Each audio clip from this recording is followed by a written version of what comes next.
Alright, dudes. Time management, shall we? From this point on, we're gonna start doing the whole time management thing. The goal of this is to help you out from 61 plus to get your pawns in order. Yo, Hey, Angelus, Southerner! just beat 170 for the first time thanks to your MCH guide video. Turned in 3 gold chests and got the Hey! Knight Pegasus. Wow, Let's go. sounds like a successful night overall. Hey, Southerner, thanks for the 8 months. I really appreciate that. Congratulations, man. Keep it going. Keep me posted. So we're gonna try to keep your palms in check, and I did put out a time management video on Warrior before, but I think since then we have further optimized this run to a point where like I've at least on my end I've developed a lot of consistency with pomanders on literally any job.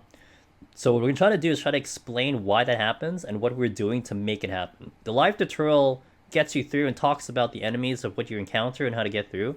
This will be about trying to make sure that your time is optimized, so you will hopefully, if you kind of follow, whatever is mentioned as best as possible, you'll hopefully have the same success. At least that's the idea. So that's what we're going to talk about. And certainly, if you guys have any questions, please do. I'm going to food up here. Let's try to do this, shall we? 61, by the way. The reason I start in 61, this is the start of the floors where the challenge of time can happen. So, like, even if you find yourself having to use a petrify to speed up, or like one floor wipe, that's pretty significant. You want to have it for 71. You don't want to use it here. So getting to the boss in time here is rather important. Alright, Fireblood, have a good night.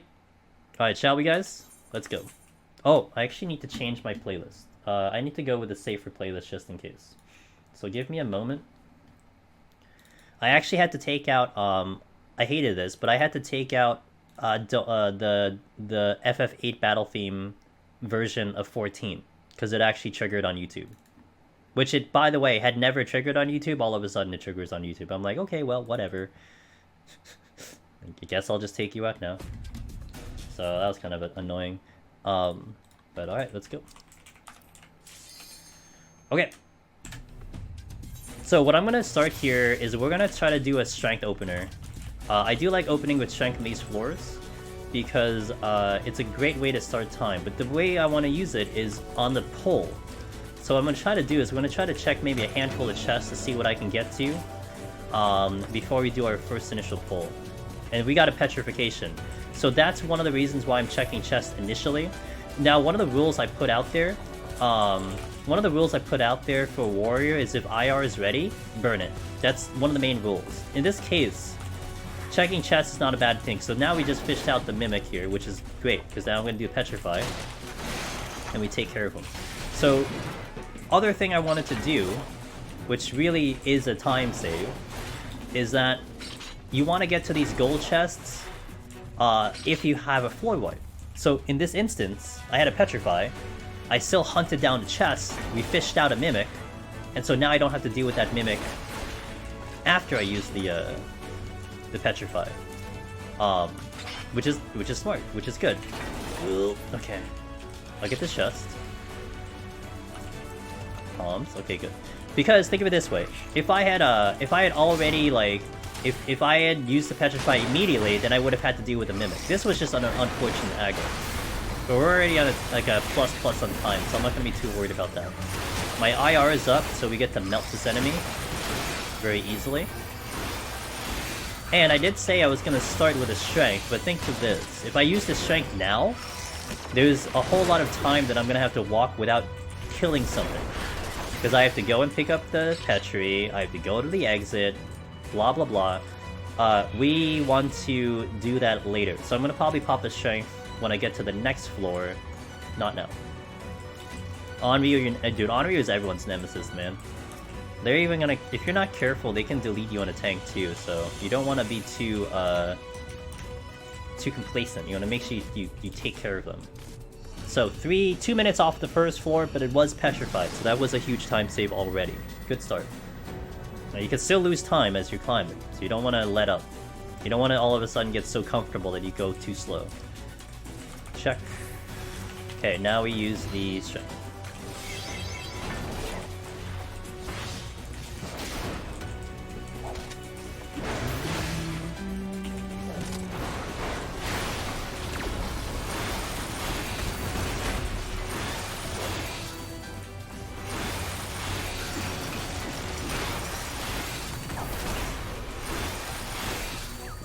that Onryu, so what I'm looking at is what the next room has in store for me.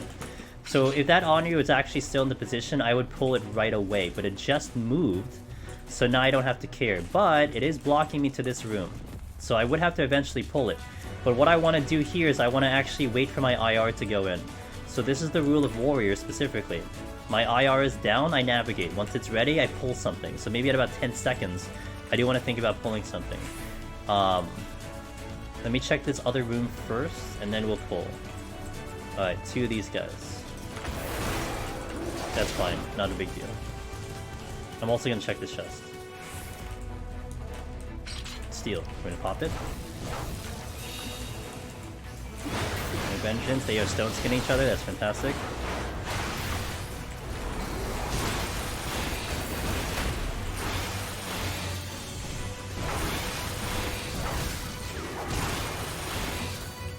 So 3 enemies down here, I get the steel in this direction. So also one important thing that I'll try to stress as much as possible. We want to navigate all the rooms while simultaneously getting just enough kills. So I remember this one runner. He actually sent me through via email. We were talking through email. And they're like, hey man, can you, I'd like to have some help. I'm going through the runs, but I'm making it to the 90s and I'm just getting caught up with time. And he was just asking for general advice. And my first thought was, and he was doing a tank run. So you know, tank run meant to me like, okay, you know, are you maximizing your No Mercy? Or I think it was Gunbreaker, so it's like, you know, are you maximizing your No Mercy? Like, how is your buffs going? And they were streaming, so they had their VODs and they were streaming. So I actually looked at their video, and what was actually hilarious to me was they were pulling too fast, which is odd to say. But what was happening was, like, let's say the spawn room, I'm gonna use my mouse here, the spawn room is here, and you had the starting room here. They would kill everything in this whole 3 section here. Like, they would open the exit by 1, 2, 3. 1, 2, 3, they would open the exit. So they would leave all of these rooms unavailable or untouched. And so sometimes they would go to those rooms when the exit's already open, but what happens is, you're probably gonna start killing things that are beyond the exit, so that's a waste of time. You don't want to be killing things when the exit's already open. That's a time loss. If the exit's open, you don't want to kill anything. So you want to basically carve your way to the exit, while just getting enough kills. So like this Onryu, for instance, I already knew he was here because we marked him when we looked at this room a while ago. So I want to get rid of him because he was going to potentially block the exit. So now the exit isn't open. So I'm actually going back to the room to the east that's over here, assuming I don't aggro, because the Onryu is over here, which was blocking my room to the right. Now this gives me access to this room that we avoided a while ago, but we're still not opening with the exit yet. If the exit were to open before, so if the previous kill opened the exit, I would have gone to the exit already. But because I still need to kill something, this is kind of an okay pull. That was how I lost my first serious Gunbreaker solo attempt. Heavily underestimated their damage output. You have to respect these tremendously.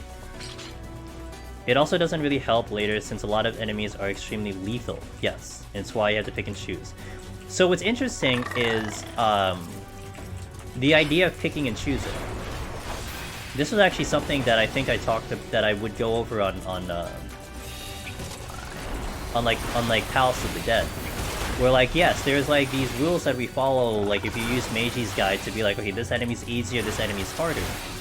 And there is a bit of a strategy where you kind of leave the easier enemies alive, you know? But you still chip your way through to make sure the exit is cleared. But then, once that exit is, or rather like, you know, if you're getting close to the exit opening, you kind of want to maybe start pulling things that are quote-unquote harder. And not simply because, you know, you just want to pick on the easier ones, you do kind of just want to get out of there. Maybe you run out of easier ones and you just gotta pull. So it's something to keep in, something to keep in mind. Oh yeah, I got that. I was being a little impatient there. So right now the exit is open, so this kill, no matter how you look at it, is a waste of your time. Now, arguably, I still had to wait for it to actually move, so that's a thought. Also, one thing you want to pay attention to what I'm doing here is I'm looking into this room. My eyes are looking at the two enemies over here, because I need to see when they start moving. This one to my left already just moved, and I can't go left or right unless I go down the middle, because if I go down the middle, then they could step on a trap. So I want to wait for maybe the crab to move, or this one to move to get to this exit. So the crab just moved, and now I can go. But we were watching that room the entire time to wait for those guys to start to make the move. Now this one could come to me, which he just did, which is unfortunate, but it is what it is, because the crab took a while. But we still have Strength and Seal. So two unfortunate pulls here. An option that you could have done to get through is maybe a Conceal. If you wanted to burn the Conceal, I would say it's not a bad idea. You have 3, so there's probably a good chance you'll pick another one up. We'll see what happens here, because, you know, we did get to speed up with the Petrify, but we lost a lot of time now. Okay. You know the rule you have for Iron Warrior, do you have the same rule? Yeah, it's pretty much the same on Gunbreaker, like with the all the tanks. Oki. You just don't want to sit on that, you don't want to sit on that cooldown. It's your big damage cooldown. So when it's ready, pull something. Your tank, a lot of things on tank you can definitely get down pretty fast, so you don't wanna like, you know, you want to respect the fact that you're in fact a tank and you can take things on. You don't want to maybe take on 2 at once, but you know, you can certainly try to kill something rather fast versus when you don't have it on. Honestly, a huge part of learning experience at Heaven on High is getting comfortable with dealing intimidating enemies. Yes, huge Jade, that was one of my biggest prog points on Red Mage. I learned how to deal with a Mimic 71 plus on Red Mage without Steel. And I thought that was a turning point for my runs. Because I was burning so much Steel on Red Mage early. I would pop a Mimic, oh, gotta Steel. You know, we fight a bet, oh, gotta Steel. But learning how to get through on Red Mage without using that Steel was a massive, massive prog point. And you've gotta really challenge yourself with that kind of stuff, you know? I'm pulling the Onryu because it is proximity, and it could block me from the next room, and I do want to get to these rooms. Again, our main goal here is to get to all the rooms to check all the palms. Trust me when I say this. It might seem like it's a loss of time by checking all the rooms. No, it's the exact opposite. If I were to go to the next room and I pick up a flight, you just saved like minutes off the clock because you walked and spent 30 seconds to check the room. Something to think about. The room behind me is blocked right now because there's blocked by 2 Onryu, so I'm gonna fight this one. And maybe we can get to the back one, but if I open the exit beforehand, we're not going over there anymore. So what I want to do on this spot here is I want to get to this room in front of me without pulling any of these other 2 enemies. There's a patrol coming. I mean Warrior for Savage content, but I've been doing Palace's Machinists. Do you think I should stick with my main and do it Machinists? Give it a try. Look, I really like Warrior, and I mean, I just did Warrior. That run is gonna show up on YouTube maybe in about maybe at the end of the week. I'm gonna have it ready. It should be like Saturday or potentially Thursday is when I'm gonna look at doing it. Hold on, I'm gonna let these patrol go, but I need to pull something. So let's pull the crab, and I'm gonna bring him with me. I mean, it really comes down to the behemoth climb booties. And honestly, like, since you're looking at Machina's, take a look at eventually when it gets up there. Although I do have it on the Twitch VOD, so if you want to just check it now, it's on the Twitch VOD. Take a look at the Warrior 180, and then compare it to the Machinist 180. And based on your experience with Warrior, see if you can hit all the buttons, see if you can do that rotation. The setup is pretty difficult, but what you need to do on Warrior is not that bad compared to, like, say, Machinist. I think the setup is the hardest part of tank. Well, I would say it's harder than what Machinist is. But the Machinist burst certainly is very tough. I mean, you mess up one thing, it could cause the end of the run. I mean, Warrior's kind of the same, but you don't have too many things to OGCD hit with Warrior. So, compare the two. But of course, Warrior is going to move a lot slower than Machinist would on the floors. I'm pulling this on you to potentially give me access to the room that's to the east. Let's see if there's any chests there. Gotta watch my angle here due to the patrol. Okay, we're clear. Although I probably have to deal with the patrol anyway. My strength is down. Okay, I can still explore, and I will. I'm full U. Another patrol is coming. Okay, here's a strat that I can do on Warrior. So, got the crab. I'll bypass here. I don't have any other ones. So here's a strategy we can do on Warrior. You have two ways of doing this. The first way I'm going to try to do is we're going to try to push everything to 70%. The silver chest will explode and kill anything that's under 70. So I'm going to push the patrol to 68, and we're going to push this crab to under 70.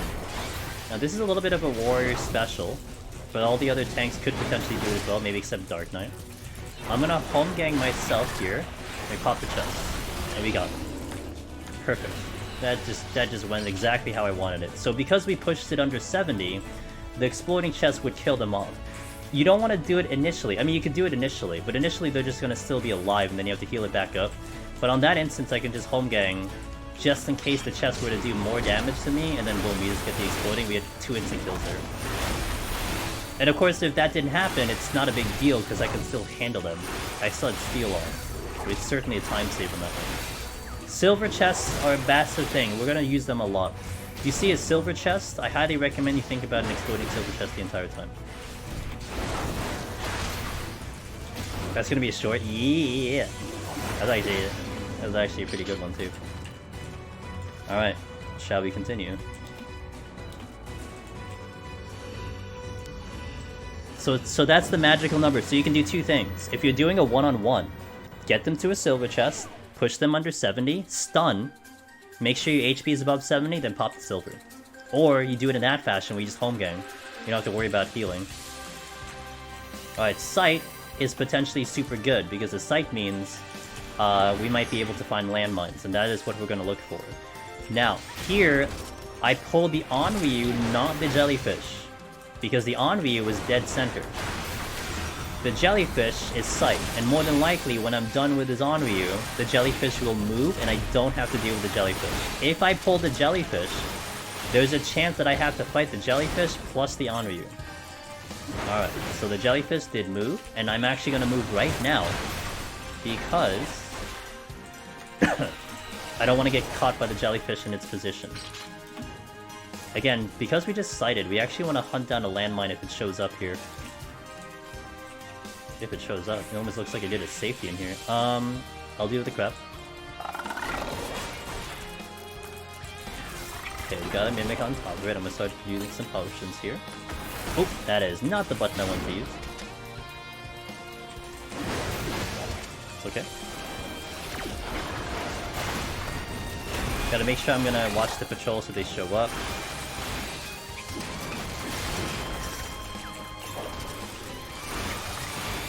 There is a patrol here. 2 of them. Oh, I got the patrol. Okay, well, this is gonna be nice and complicated, man. Potion.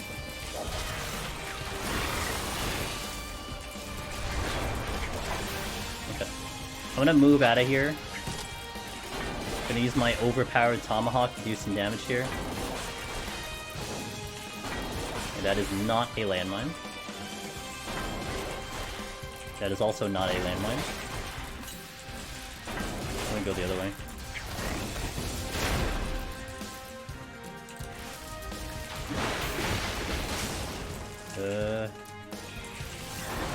My IR is coming up, so we'll burn it. Watch my position here. Alright.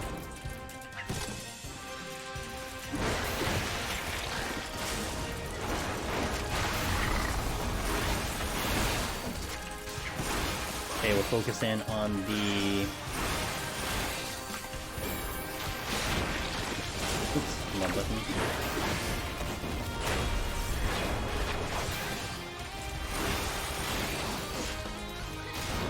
Do we know the chance of them exploding?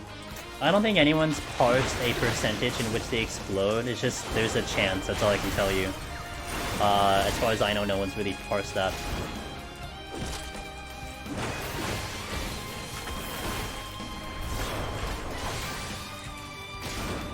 Oh no, I did not know that was gonna explode. You just basically just set it up, and then if it wasn't going to explode, then it's whatever. Like, okay, you just deal with it normally. But I had no idea if that was gonna explode or not. It was just very fortunate that it did. I'd see Elmers, have a good one, man. Okay, no landmine here, but there is a chest, and I will check the chest. It is a Wiching. My IR is up, so we do want to pull something. And I'll pull you. Yeah, and Rule of Warrior, IR is up, just pull something.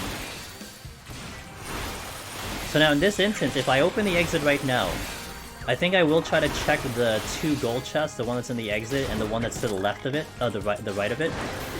But I don't think I go further than that, because the silver would be pointless to me. I mean, Odin would be great, I guess, but it'll kind of serve me no purpose right now. I do want to hope I beat the Morble as I'm walking. The flower is sound, but the Morble is sight. Alright, let's go. Yes, I had a quick conversation with him, yeah, that's right. Okay, Witching, times 2. I'm gonna bypass this one, we go to the next room. I just did it for the first time. Hey, Dark Jedi, congratulations, man, let's go. Where's the chest? Over here. Fortune came back, alright. I don't see a land... No, I don't see a landmine. I'm gonna pull the Onryu. Give me a second, though. I'm gonna Witching here, because I get 2 enemies.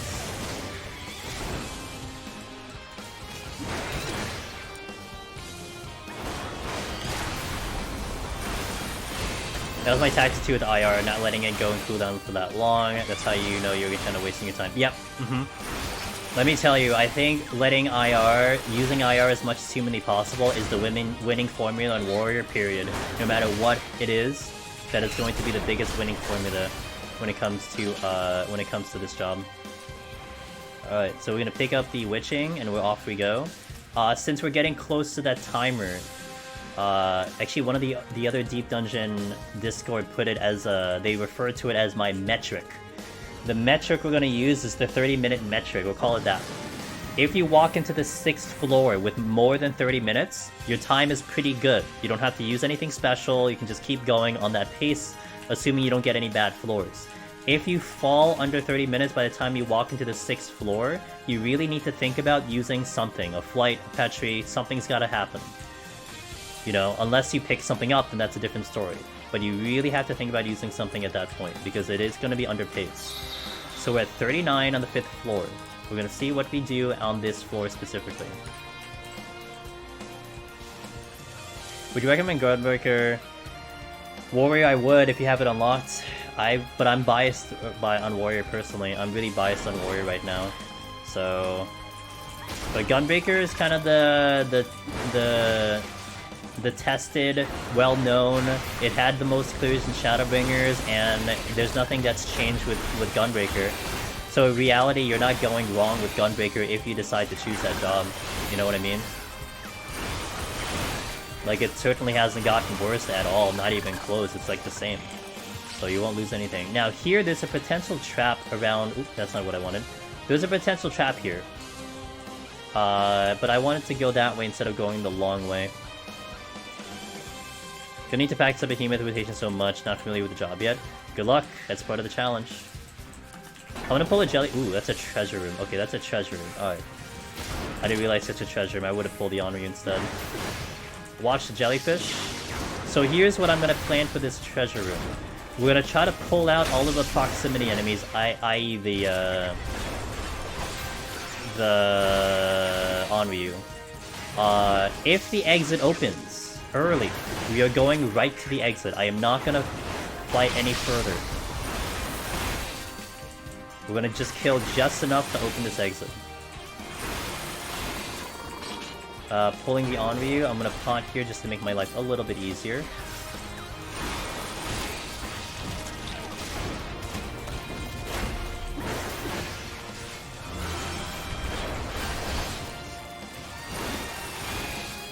So I'm already kind of studying and keeping an eye on my left side to see if patrols are coming, how the room looks.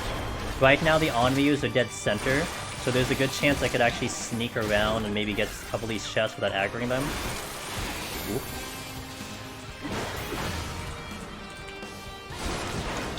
Again, chests are good. Even if they're mimics, it's okay. As long as you're not getting mimics after you've opened the exit. Jellyfish would aggro, I'm gonna pull the Onryu. There's a chest here. Gold chest.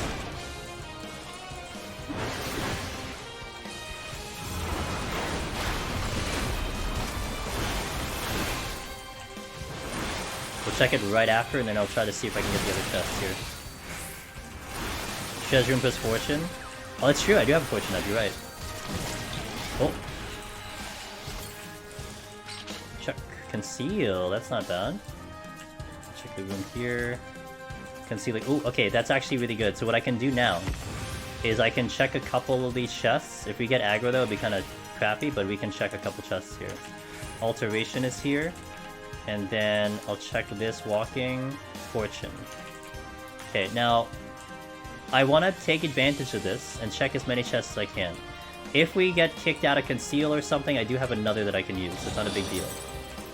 But I want to check as many chests as I can, because I can get out of this area now. And yes, my IR is coming up, but again, if the chest in the north is a petrify, that's a huge time save. If it's a strength, if it's a steal, if it's a flight, that's why it's worth coming up here. And I did not even open the exit yet. So that means if it's a mimic, it's still not bad because it contributes to the exit. But either way, this is not a bad way to go to check these chests. Steal! So now, let's work our way, let's find our way exit. I have another conceal. So what I can do is we're gonna kill the easier enemies now, because I can go right to the exit with that conceal. I've checked all the chests, we know what everything is, and now it's just opening the exit right now.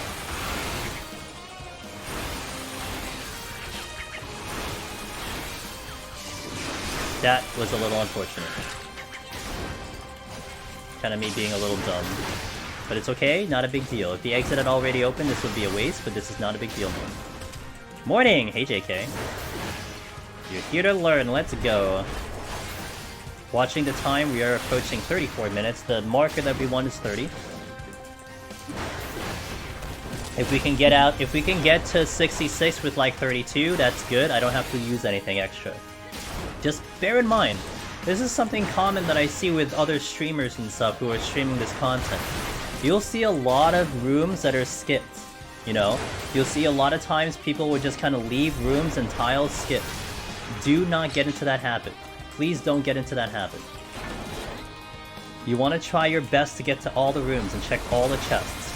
And right now this is going great because I have checked all the chests and the exit is still not open. So, again, reiterate. If the exit isn't open and I'm getting mimics, it's not a bad thing. It really is not a bad thing. I think there was an alteration, I think, too, right? There was. So I do want to pick up the alteration as well.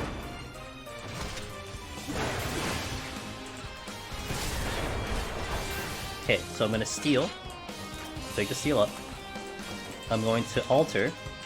We're going to pick that altar up, and then we're going to conceal to get out of here. And I think the altar was potentially here, because we checked it. Nope, it's this one. Alright. So we're gonna walk into 66 with about 32. And again, do not discount the fact that I have checked all these chests, we have gotten these buffs. You know, we're not moving fast because we're skipping rooms, we're moving fast because we're checking everything. Again, it sounds weird, but that's one of the main reasons. I know, well, it's part of the challenge. It is part of the challenge, Oni. You know, to not have that conceal. I think conceal is one of the most underrated bombs' usefulness. It's just really, really useful. Another conceal. So, I'm gonna get to this chest and then we're gonna pull right away. Because I want to see if this is a mimic or something first. This is also altered, and we did get mimics. So let me actually check this first. Ah, petrification! So good thing. So now we can kind of move around the floors first, check all the chests, and then do the petri later. So that actually works out nicely, so that's a big time save. Benefited again by just checking these chests. Okay, so I do have to worry about the broccoli, because the broccoli could cause me a problem when I do the Petri going back. I can maybe get along the left side. I could, good. So we're gonna keep going. So again, you have a floor wipe. You want to check chests as much as possible. The blind jellyfish. We want to check chests as much as possible here, if we can help it.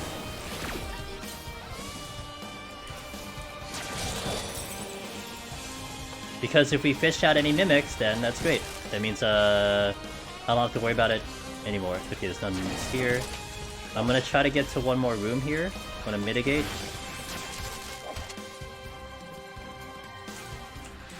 Okay, nothing here. I need to interject in about 7 seconds.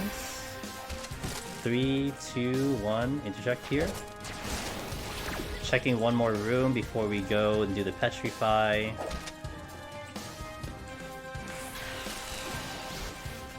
Okay, there it is. Broccoli's here. Frailty.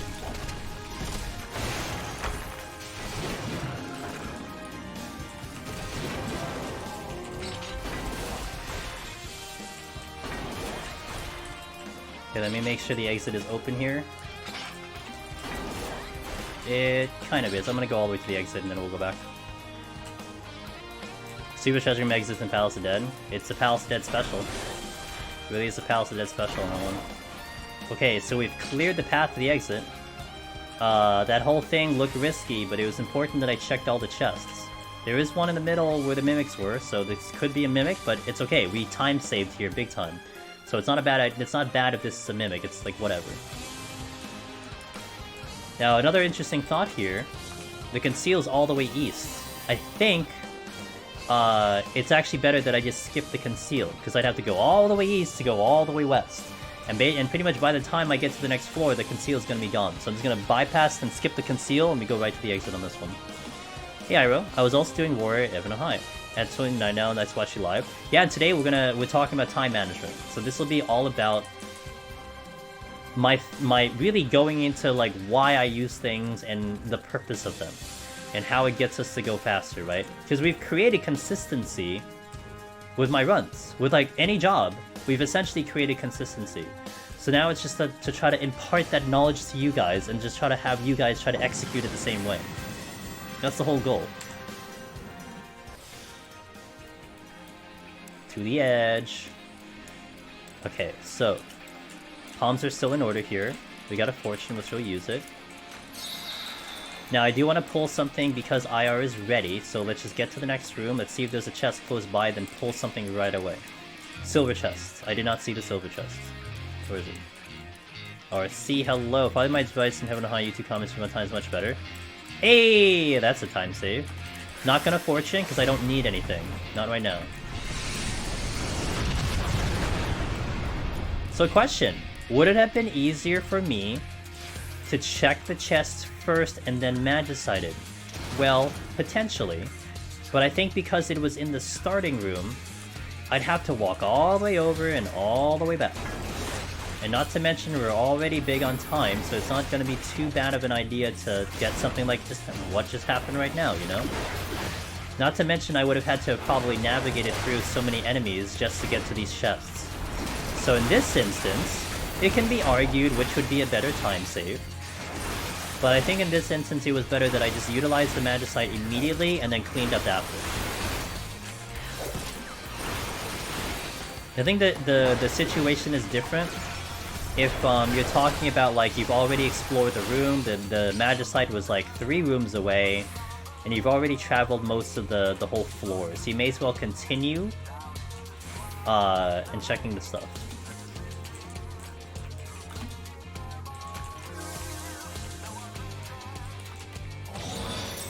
So now time is brilliant.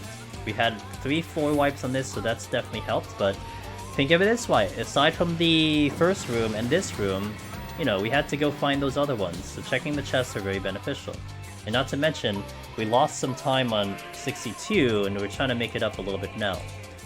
Serenity, don't need it. Silver chests. Which I probably should have saved for an exploding one, but it's not a big deal. I'm gonna pull one of these guys right now, because my IR is ready.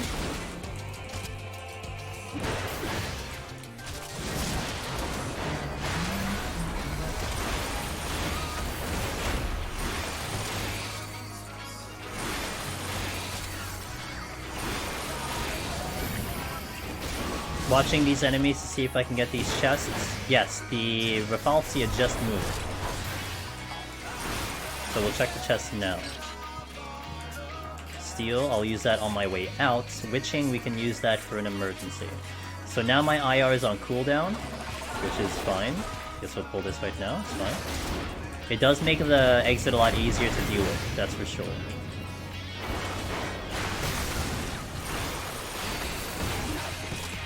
Checking this room. Okay, there is a broccoli coming in, so it's a good thing I looked, avoiding this.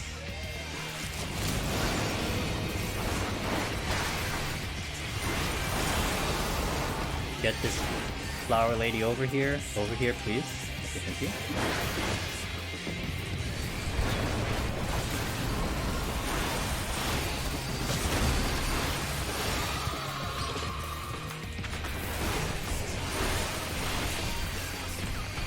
I wanted the one behind, not the one in front.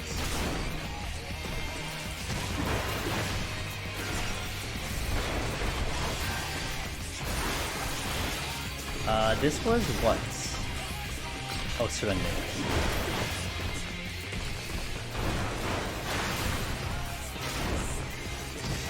Brockley's coming back. There's another one coming that way. So definitely keep your eyes open. Keep your eyes peeled around you. So I'm constantly looking through these rooms because I haven't tracked everything. I know there's one that's in the exit room, but now we have this one that just came in too. So definitely keep the eyes open every so often so you know what's happening. Popping this chest right now. Boom. Pulling the Ochu back. Okay. I'm dealing with this now. Doing so much, gotta get my notepad to take notes. I'm glad it's helpful, hopefully. Certainly there's gonna be a lot more to talk about once we get to 71. But this is like partially job mechanics too, right? Just to see like how to play the job in essence and how to get the most out of it. This would certainly be helpful to obviously a war specific, but this could carry over to other tanks. That's gonna aggro, that's gonna aggro. So we're gonna pull this right now. Oh, he was about to move, it's okay. We're gonna get him here because we have patrols coming down our backs. We track those too. I didn't look behind me, but they are walking over here. Look at the room format. The room format is a straight way. It's a straight line. From the exit all the way over to the room that's in the middle over here, it's a straight line. So that means the patrols are coming down one path, so they're gonna show up at some point. You don't want to lose track of that, you don't want to get surprised. That's part of, that's a little bit of, I know some people have mentioned that, how to keep track of patrols, how to not get snuck up on. Well, awareness, but also it's also just understanding their pathing. Like, they're not gonna teleport all of a sudden. There's no patrol that's to my right over here, so there's not gonna one that's gonna show up randomly, you know? This is gonna aggro. I'm gonna actually skip a little up. Caught here. Let's go this way. Oh, no, I got him instead. I was gonna aggro the Repulsia if I tried to get that chest, so I was trying to be careful there. This was the first patrol that we had before. So there's a second one that is behind it. And it probably comes in I don't know, maybe about 30 seconds or something. Because we know that that thing is there. I usually put sound effects a bit higher in POTD. Yeah, to hear the footsteps, yeah. I have been saved by sound effects in this game. 100%. Secondary witching. There's the patrol that we were thinking. 30 seconds. We'll get to the last room. Petrification! Well, I'm gonna take this with me. We'll get to that chest, and then we'll pop the Petri. Oops. Serenity. And, Kirby says... Frailty. Petri.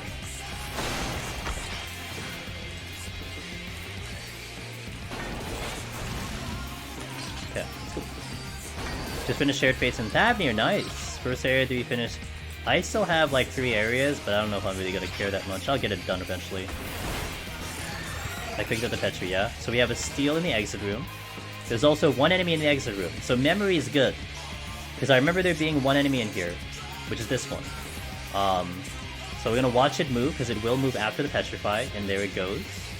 And now one of these is a steal, which I think it might be the first one, which it is. Alright. Off we go. Now, even with that Petrify, the time is still, you know, it's alright. I'll be safe on the boss if I get to the boss without... And this is important, to know your boss times. The boss time here is about 12 minutes, should be good, with no strength, no frailty. So I have 10 minutes to work with. if you're approaching this floor and you're at like, you know, oh, I don't know, 15 minutes, you probably want to go faster, or think about using a strength for the boss. But about 12 minutes is what you're looking on in the boss, and now we're catering our run to kind of accommodate for that. So here, this room, its ability down. Something like this would be a big time loss, because I don't have IR. I'm basically a level 50 warrior or something like that. But we've bought ourselves enough time from the earlier floors to try to get through this now. Where I don't have to use anything special, we just keep killing.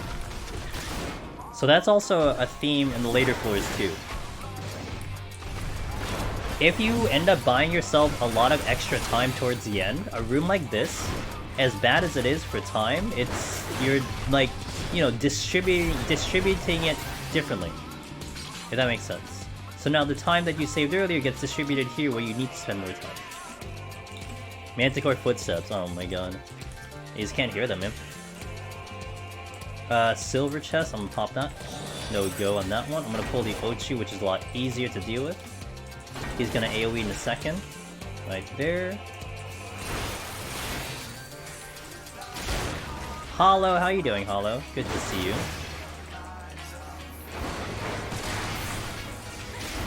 Oh, I'm gonna actually pull this to the middle because I cannot see if patrols are coming. Alright, this is good here.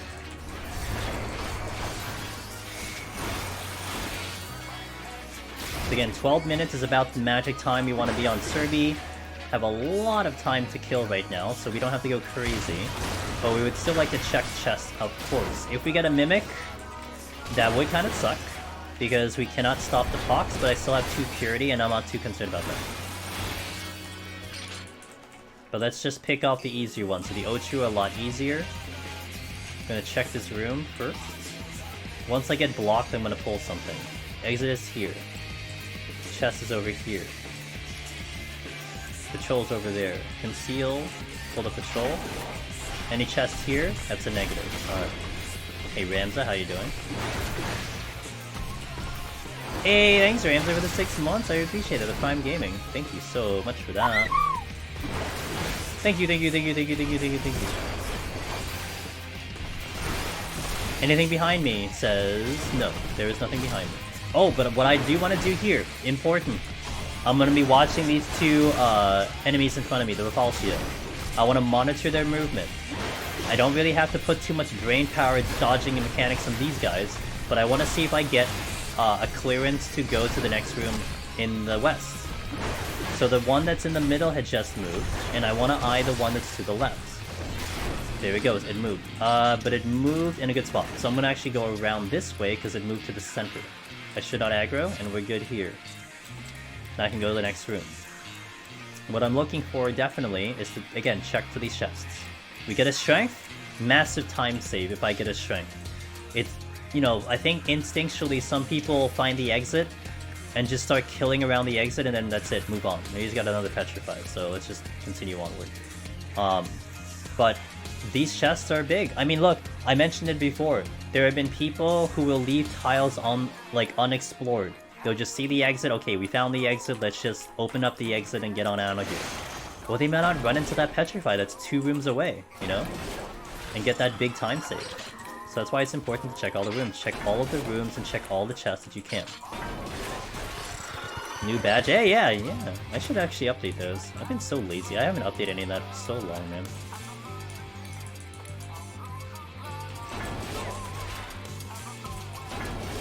Just kill these on the way. Alright, let's bring in the in-game music here.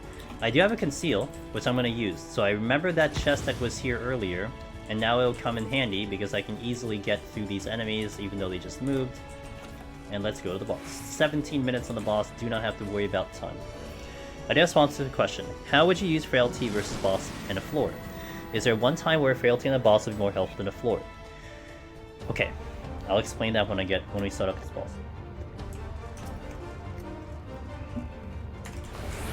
So, I do like using frailty more at the start of a floor set, like 61, 62. A lot of times, I will almost never use a frailty out of a reason for a floor, with, again, the exception of the first or second floor. And an extra. Like, I wouldn't use it to counteract the Gloom. I wouldn't use it to counteract the damage down. I think that's too much. Although, whenever you do decide to use a Frailty, you should use it at the beginning of a floor, not towards the middle. Because it's a 3-minute debuff for the enemies, and you want to get the most out of it.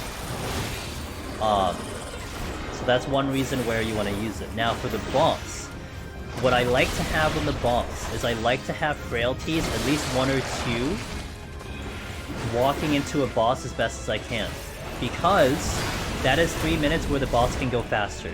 Because there can be situations, like, especially with 81 set, it's really more the 81 set than anything else, where, like, you're getting into Onra and you're, like, pushing time, like, it's 10 minutes, 8 minutes, you know? 9 minutes onto the boss. Those frailties can be crucial to speed you up on a boss. So, like, super emergency, I am desperate with time, I think a frailty is way more valuable on a boss fight than it would be on a floor. For a floor, you could use a frailty on a floor, but you might be out before the whole frailty is finished, if that makes sense. So I'll start with frailties sometimes on the first or second floor, then I'll save the rest until we get extra, and then we save the rest of the boss. Should I have Warrior Line on Serby? What's up, Zyron? Getting in. Had to use that on the 490 boss when I had 11 minutes left with Strength on because I was tired to make it time. Yeah, I mean, it's really good to kind of make up time if you need to, frailties, but yeah, I don't use them that often, but I definitely don't use them to counteract.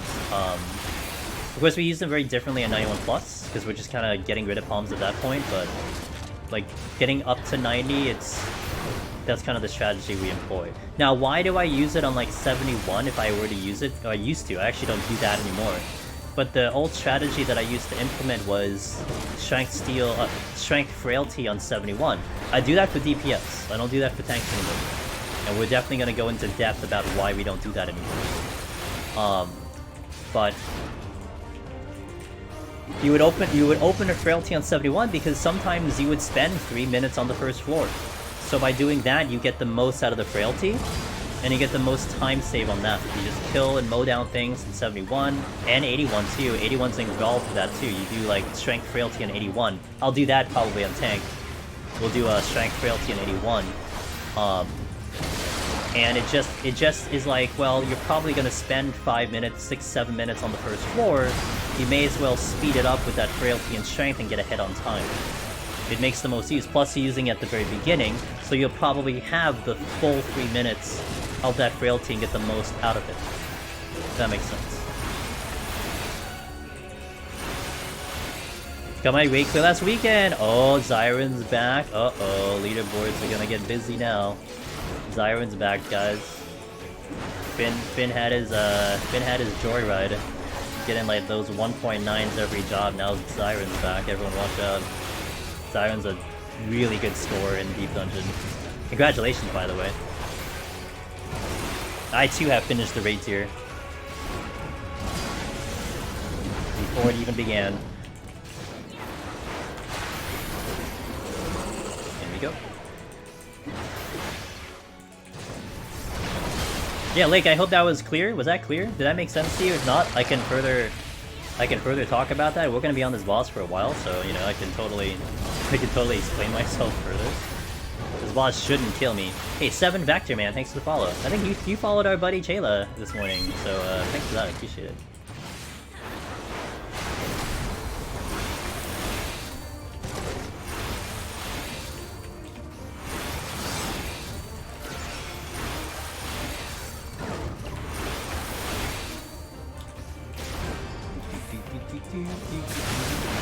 Halfway through.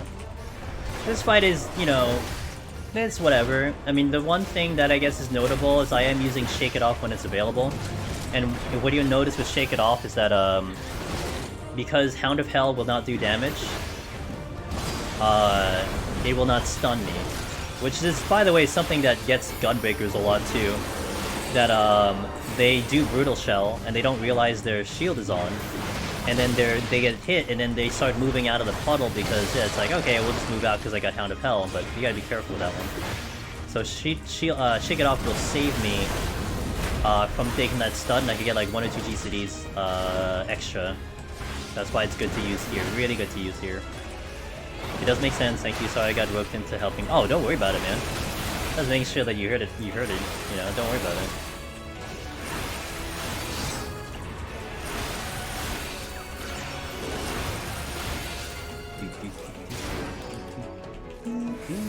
%.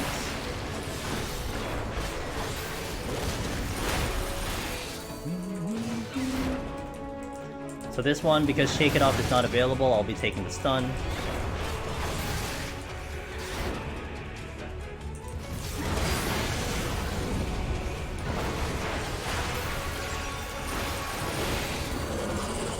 In the puddle we go. So you see I get stunned here, I have no shield. Can't move. Devour. Howdy.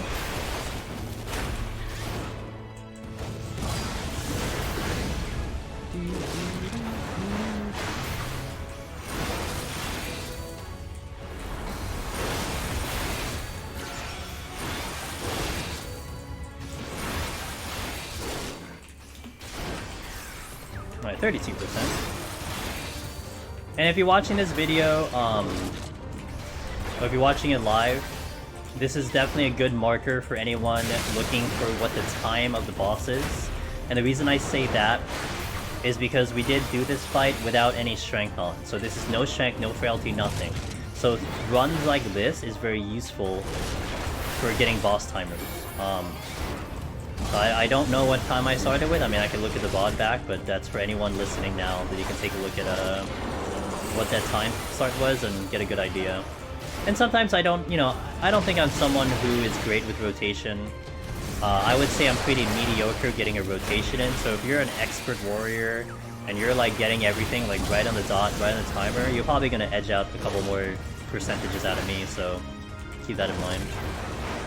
I definitely do not consider myself someone good at hitting buttons in the proper order, in the proper timing.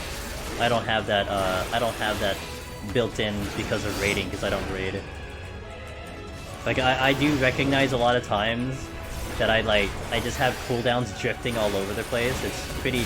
Like, I see it happening, it's just... I'm not well built to figure out how to fix it, you know what I mean? Like, I recognize it, but I'm still just not in that mindset to know how to, you know, fix it or do something about it.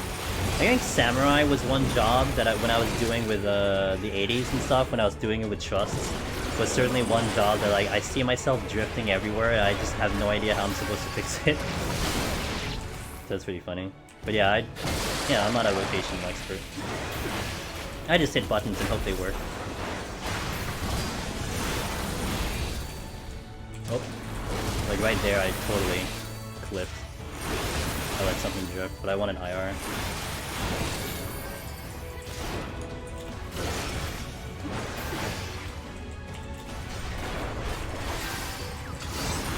Have the perfect balance changes helped my remembering use it? Yeah, because you have to. I wouldn't have damage if I don't perfect balance, so yeah, I had to. Maybe that's why, maybe, you know what, Shattered Ice, maybe that's why I don't like Monk. Because it forced me to remember perfect balance. Maybe that's actually the real reason that I don't like Monk right now. Because it had to make me use perfect balance. I can't even do Monk without literally using perfect balance at this point. Pretty annoying. Shake it off. Again, pay attention to my debuff here. Watch, I'm gonna jump. We are not stunned. We took 0 damage from Hound of Hell. But do not jump out of this thing until it starts casting the relation. Otherwise, you're gonna be in a... Well, you're gonna be dead. That's just it. You're dead. You can't even involve. Did you know? Hound of Hell and Devour, you cannot invuln. And why do I know that you can't invuln Hound of Hell? Well, let me tell you. We had a very unfortunate soul fighting Cerberus one time. He fat-fingered Super Bolide right before Hound of Hell and then dies because it goes right through Super Bolide. Yeah, the more you know. Alright, that's 1 to 60, guys. Da-da-da. Alright, we're gonna go right into 71. Well, kind of.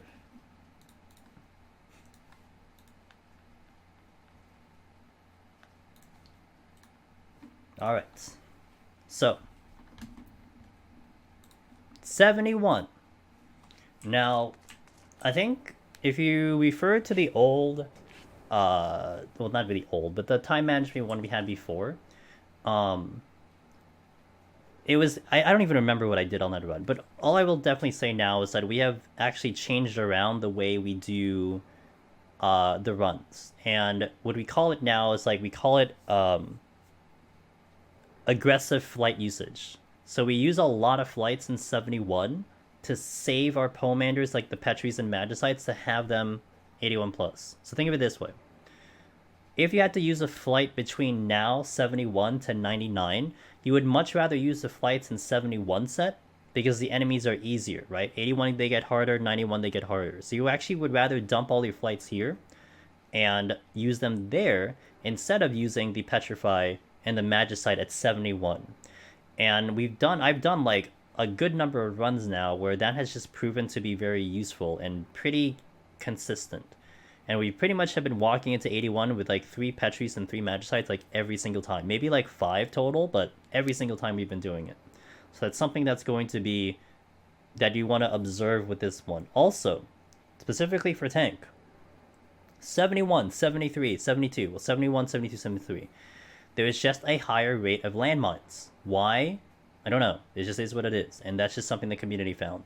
So because we are a warrior, we have raw intuition, we have home gang, everything, we're going to take a massive advantage on the landmine plays. So we're going to be using a sight on 71, 72, 73 for the most part, unless I flight one of those floors, which will only happen if I am given one. And that will be a massive time save. So that's our game plan here. 71, 73 are sighted for landmines, and then basically from like 75 on, we're going to start managing our flights, depending on how much time we're looking at.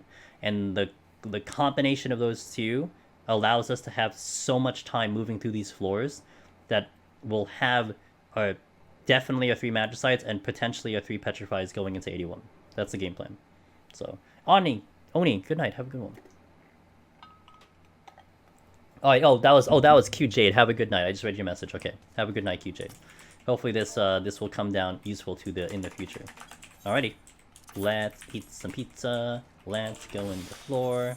Let's execute the game plan. Let's do it. Time management. I'm gonna pop the raising immediately. What I'm gonna try to do is I'm gonna try to maybe see if I can get a chest here before we proceed. Alright, see ya, Logan. I'll try my best, man. Okay. I can sneak this chest right away.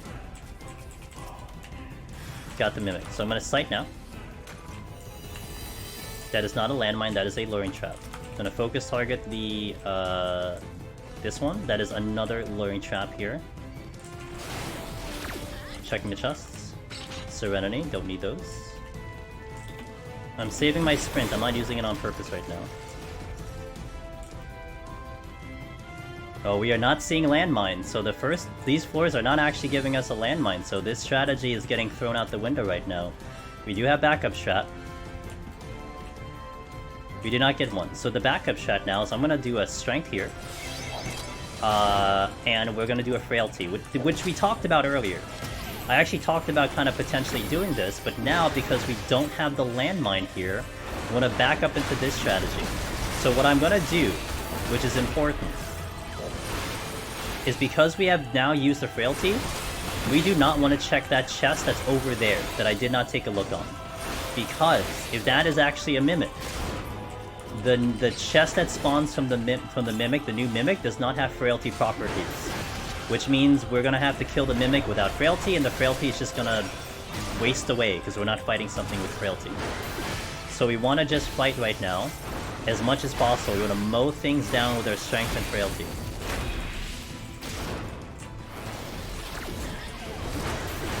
Just keep killing.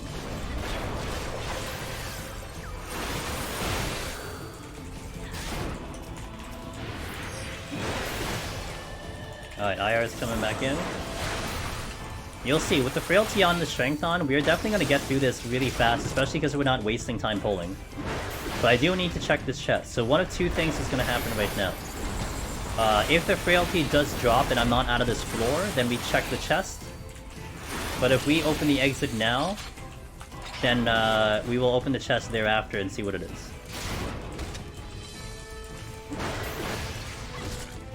Have 3 times no abilities in the set of floors. Honestly, the worst possible thing I've ever. Oh yeah, no abilities is really bad.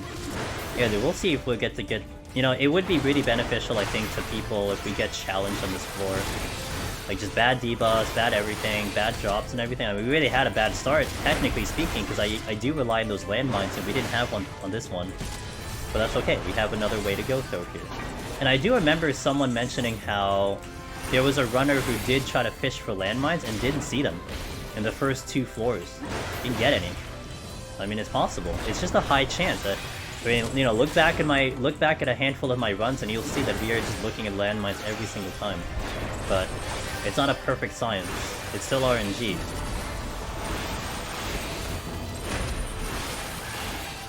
Okay, I still have IR, so I'm gonna try to get over here. I'm gonna pull the ghosts. I do have the chest still behind me. Oh, I got him. That sucks. Okay, we gotta be careful. A little careful. Stop that one. I still have the frailty here though, so that's good.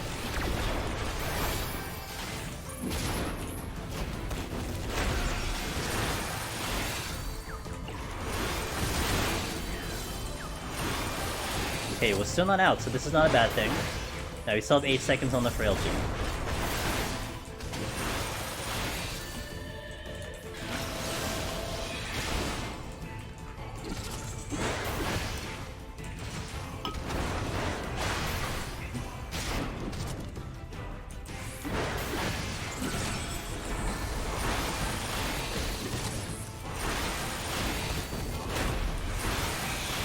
Okay, now I'm gonna check to the chest. Now this is actually a big room. We've mowed down what? 1, 2, 3, 4, 5, 6, 7, 8 enemies, I think. Maybe 7 to 8. Actually, maybe 8 because I added Mimic.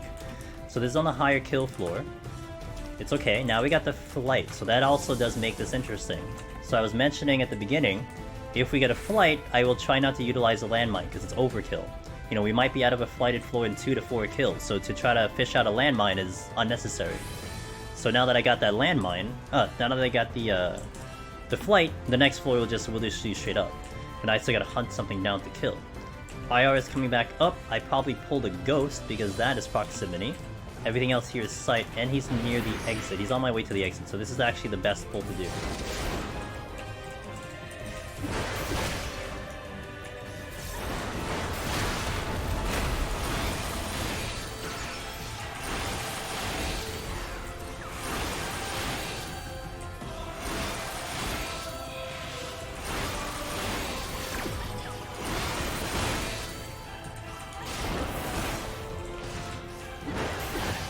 Still not out of here. Damn, I've had to kill everything on this floor. Nice start. Everything had to die, and bear in mind the first enemy we fought was a Mimic. So that means that deer right there is just extra because one of them was a Mimic. So everything in this floor had to die. That's a pretty tough start. But it does make for a good run for you guys to see, I think.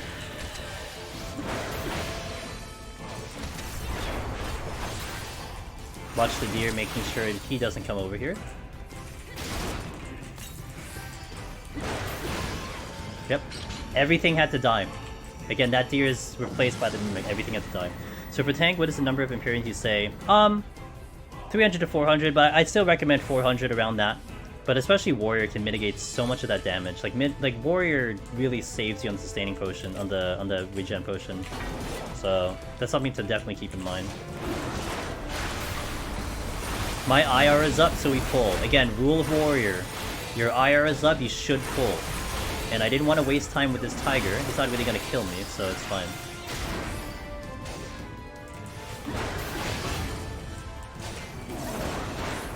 $50 Shades of Korea. Yeah, 50 Shades of Orange and like he absolutely so care. Sol. It was that's a rough floor to start with. But now we can make up some time because we did get the flight. So with the flight, again, my IR is now at 30 seconds. I want to check chests here. We want to navigate everything. Try to get to all the rooms as best as you can. We just have a treasure room now. Fortune, I'll use it. So now what happens is we just try to clear up the treasure room as much as we can, but if we get the exit, if the exit shows up, we're out of here. I'm not going to waste any more time. If I can't get the chest, I can't get the chest, and that's okay. We're just down to strength right now, not a big deal. Shit.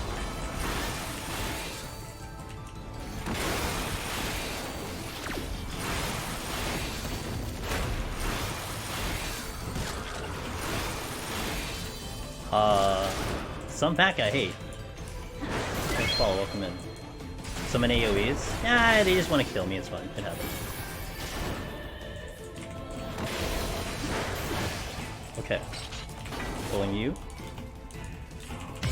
Hey, Wallen! Hey guys, this is our great friend Wallen Gaming. Definitely check him out. He is a long-time member of the community. I do not have stun. He is a long-time member of the community. A really, really just amazing gentleman. Definitely give him a look. Give him a follow. Blade and Soul? How's that game? Isn't that like isn't Blade and Soul like a battle royale? Well, hey, Cal, thanks for the host on your end. Thank you, man. What's up? Oh, thank you.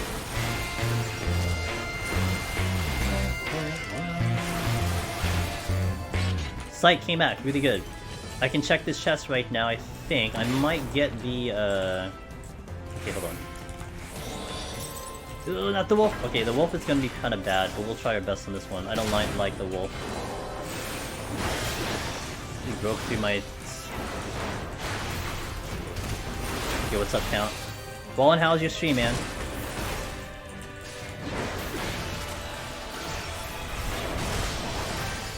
Wolf was not ideal. The reason why a wolf is not ideal because it heals itself. Every time it does Sanguine Bite and put that Frostbite on you, it is healing itself.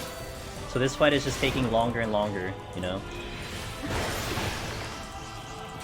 Yeah, that's true. That video was pretty intense. Son. How you doing, Count? What's up, man?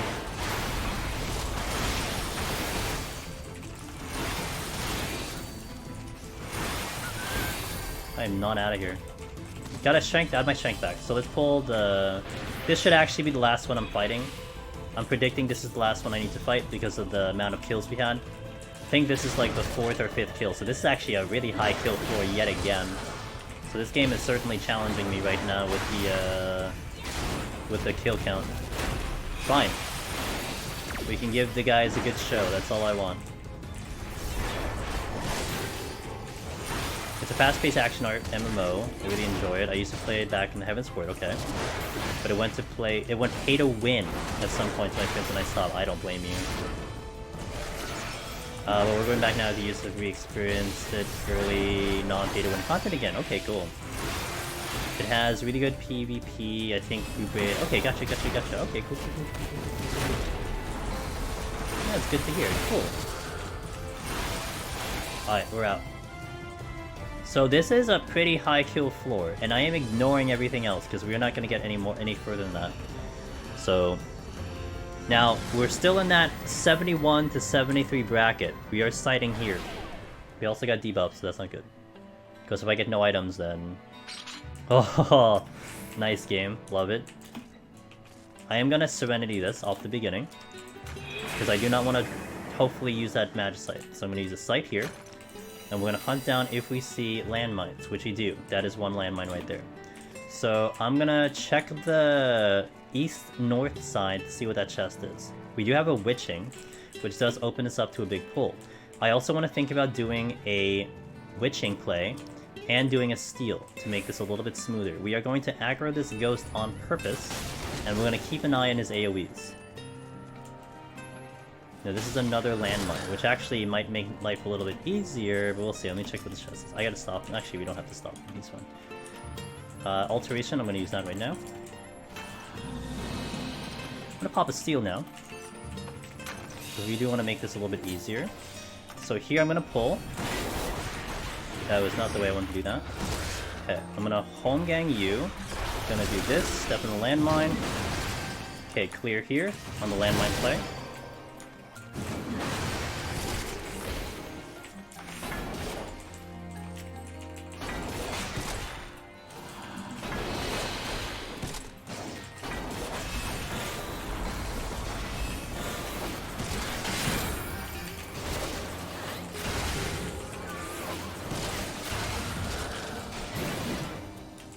Okay, 3 quick kills here. Didn't need the witching on that one. We're gonna check the other gold chests first before we proceed. I already know there's a landmine in the exit room, so we have 3 quick kills, and I could use a witching on that one. 4 is broken? Nah, dude, it's fine. Everything's fine. Yeah, broken. Okay, the tiger's coming back in. There's another landmine there, so I could totally use it. The chest is here. Got the steel back, so that was fortunate. So yeah, there's 3 landmines on this floor. So the whole landmine thing was definitely accurate. It just didn't show up on that first floor. Alteration. I already have it. So I'm gonna pull you. I'm gonna pull you.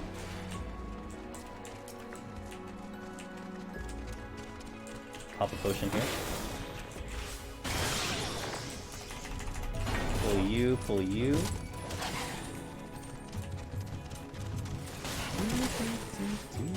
I don't have home gang here. Okay.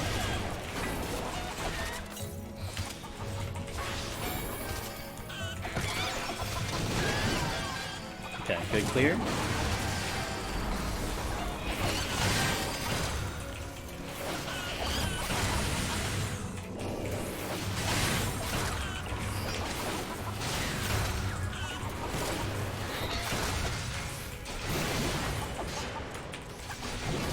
Okay, and we're out. We pick up the witching and we're out. So that floor took me 4 minutes, and we utilized the landmines for that floor to save us a massive amount of time. Witching, which was free. We came away with the steel. Now the wolf is looking at the exit, so I could do one of 2 things, which is I could use a landmine or we just get on out of here. So we just get on out of here. Next floor is altered and we'll leave it as is. So we're now out of the first 3 and 15 minutes. Getting at least 1 floor with a landmine play. We did use a Serenity, which sucks because now this also makes it... Oh, but then the Petri is here. That is going to be quite the conundrum. Okay, so I probably push myself down to 1 Serenity for this play. But we get yet another no items, it's going to make it really complicated. So what I want to do right now is we're going to actually examine all the chests. Best case scenario is we actually pick up a Magicite, which is probably not going to happen. But we're going to try to see all the other chests showing up first. I'm also going to be pretty loose around for these aggros. I don't kind of care right now. I have a lot of mitigation. There is the silver.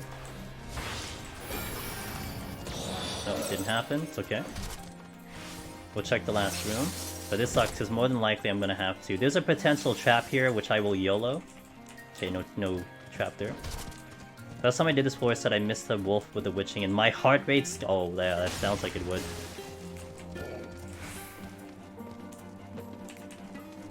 I'm gonna Serenity. I got the Serenity back! Oh shit. Didn't matter. At least I went plus on the Serenity, so that's kinda nice. Hello? Button. Okay, round. That was rather convenient to get the Serenity, so we just went neutral on that one, and we pick up the Petrify, and off we go. Warrior again, but we're doing time management, Finn. I'm gonna teach the class how to potentially get through here with a good amount of time. And so far, we actually had a really tough start, but we've kind of made back everything so far. So we're not gonna walk into the 5th floor with 43. The Petrify was fortunate, for sure. But we started off with a max kill first floor, followed by a high kill flight, and I didn't actually even get a landmine on 71. So I was trying to fish for a landmine 71, didn't show up. So I had to actually kill everything on the floor just to get out. Conceal was in that chest. Okay, I'll pass the conceal. And then the 2nd floor was flighted because it was free. I think it needed 5 kills to get out. And then we bought some time on 73 with landmines, and now we bought some time with Petrify here at 74. Well, going down to 1 Serenity is certainly something that's going to be spooky. Oh my freaking god. Now I have to use the Serenity because we have to get rid of the fake exits. That is 3 no items in a row, everyone. This game wants to kill me today. I love it. Give me the challenge. Let's go. strength here. Gonna kill off the Corrigans first, check these chests. Nothing? You guys suck. Gonna pull a patrol. Actually, I need to go the other way, but I'm gonna pull a patrol first. And I gotta backtrack to check the other chests. So here, even though we have the big room, I want to check the chests. Priority. Shaylee, thanks for welcome in. We are challenged today, guys. Triple no items is really devastating to, like, a vast majority of runs, let me tell you. But getting it on a big room is actually extra bad because I have the Serenity. I don't want to deal with fake exits and traps all over the place, so the Serenity has to come into play there. There is a chest here, which I... No, that was a strength, that was strength. So we're going this way. So, big play on the big room. My IR is ticking down, it's at 30 seconds. I'm gonna spend the time to navigate. Once it's close to being ready, I will get another pull in order. But until that happens, I will run around and check chests. And the logic here is I want to find those mimics. It's like, I'm always assuming the worst. We're always assuming mimics can show up. So I'd rather deal with the mimics before the exit opens, not after the exit opens, otherwise that's a waste of time. That, I think, is a common thing that happens to people. That your exit is open and you're popping chests and you're just getting mimics. And that's why the mimics have such a bad rep, that it makes it, like, extra complicated. It's like, oh my god, I don't want to open a chest because of the mimic. That was the thing we just talked about, actually, in the beginning of stream. But that's what you want to do to maybe mitigate that problem, is you get these chests before that happens. Now, I have another Petrify, which is great. Which, by the way, that might seem like, you know, good RNG, but remember, I had to use the Serenity to make this happen. I'm gonna check the last corner, and then we're gonna go and nuke the floor. But, yeah, I want to check these chests. Again, if I do the Petrify, and then I don't get the opening, well, you know, if I open the exit and then we have a chest laying around, that becomes a mimic, that's a waste of time. Okay, that is the witching, and the Petri is over here. Oh, I gotta do this one, huh? Okay.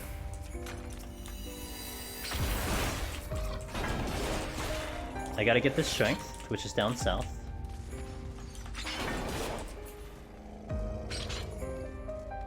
So the rule of thumb was the walking into the 6th floor with 30 minutes. We are walking to the 6th floor with 39.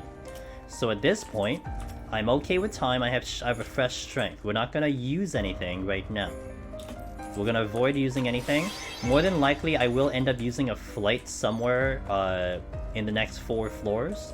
But since we're way ahead of time, we're just gonna chill, because we could pick up another Petri, for instance, or a Magicite, or something like that. So we want to let that happening. Now, I am going to use an Affluence here, because we're down the Serenity, down the Safety, down the Sight, and down the Purity. So if Affluence is not a bad idea, just to see if we can maybe pull some chests back. I know we're sitting at 3. But with a Serenity, with an Affluence, you need to really make sure that you check these chests. Fantastic. 4 no items in a row. I love this game. Best game 2022. Pulling you. Now we get to actually witness Warrior's ability to survive now, because I kind of have to. I'm not using that Serenity. 4 no items, guys. This would devastate a lot of runs, especially a DPS run might be really in trouble here. Actually, one of the old strategies I would recommend here is to use a Magicite to get through this floor. But because we are on Warrior, we can certainly get through without no items, so we just have to make it happen. SS Cloud, thanks for the follow, welcome in, I appreciate that. I will check chests.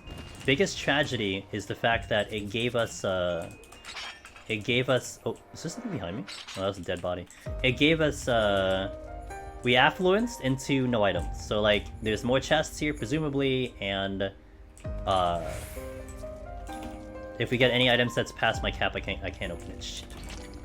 Okay. So here, we're gonna try to do this one. This is a tough one. So what I want to do is I want to LOS here. I'm gonna make him come to me. I'm gonna come out, pop, stun here, and now I have this LOS here. Not the best LOS. Every time he casts, I'm gonna hide under it.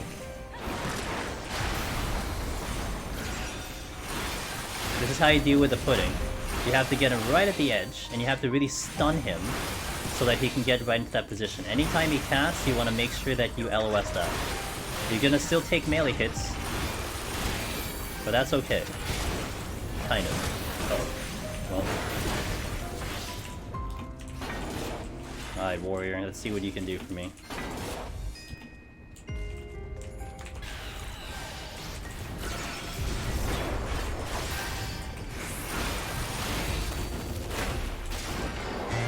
Hey, Bearded Strummer, I appreciate that. Man, thank god it wasn't a lion. If that was a lion, we'd be in big trouble. But look, my HP's back full. It's like, you know, magic. Full HP again. Welcome to warrior.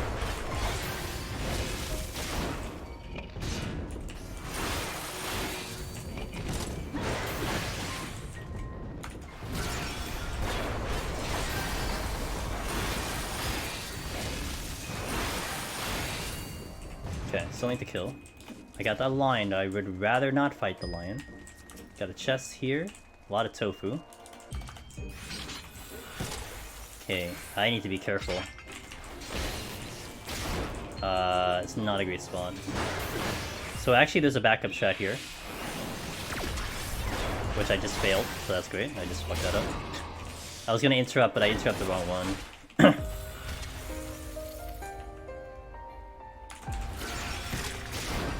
Oh god, I'm not doing this good.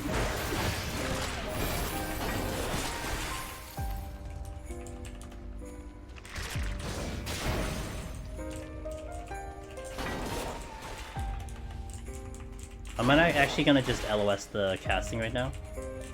Because I need to... the lion's coming in.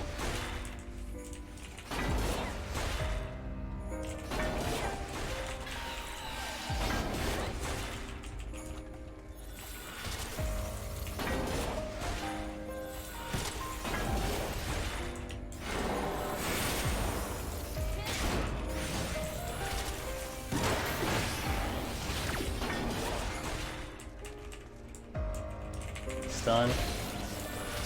Okay, got it. Took a little bit of...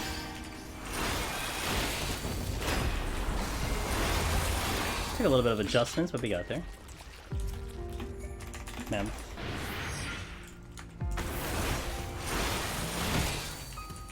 Gotta make sure I keep an eye on that lion here. Behind. Is it rude to redeem an intuition?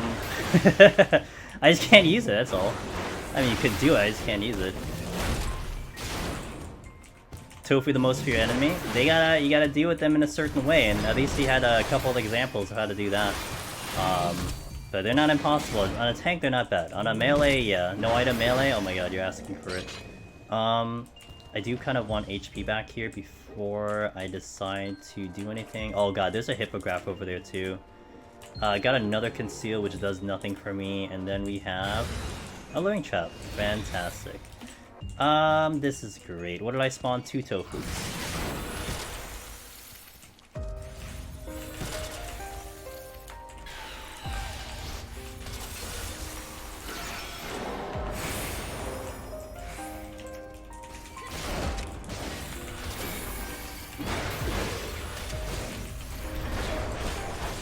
Makes this further complicated because I kind of shouldn't have done the pull over there. They're gonna get a cast off, aren't they? Yep. Ow!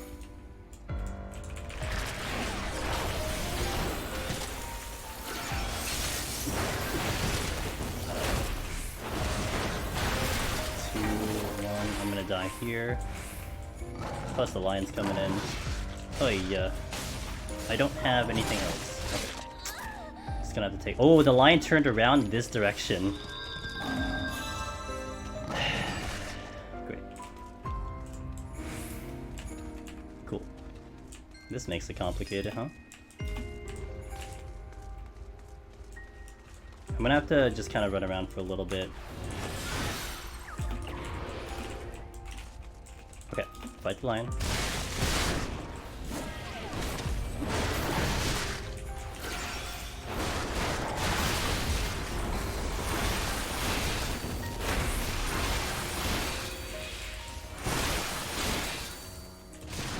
What sucked about that luring trap is, like, I had a feeling when I saw the intuition there, I'm like, you know, that's actually a really bad spot for a goddamn trap. Yeah, I stepped on it by accident. So I definitely kind of made this a mess. But the problem is there was a hippograph there too. So the hippograph is sitting on top of that exit, and that's a problem.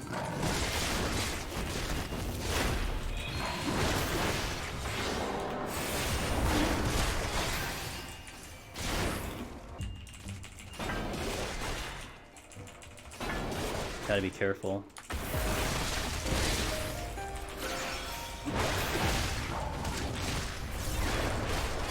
I'm gonna have to do the Serenity. So I have no Serenity is great. As much as I would have liked to have got through without the Serenity, that was gonna be way too hard, especially with this line here. I'm not even out of this floor yet. Strength, pop it. Well, this is gonna be a challenge. Do you get any reward? Not that we know of. It doesn't seem like there's any extra reward for doing that. But yeah, I don't think so. Like, we're not sure if it gives like a bonus point or whatever, but yeah.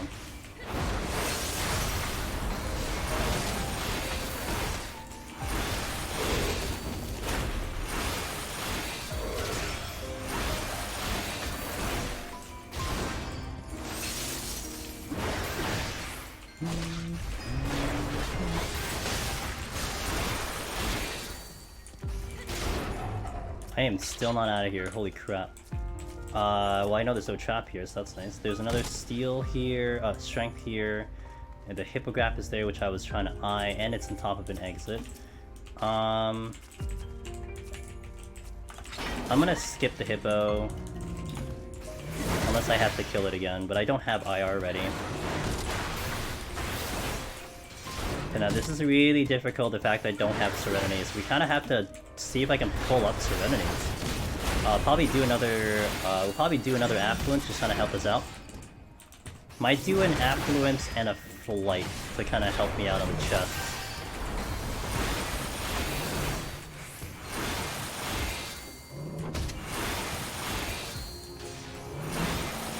Okay, so we're gonna do a big YOLO play here. I'm gonna do a Strength into the Conceal, which is here, and I did not set up the next floor, so I forgot, but it's too late now.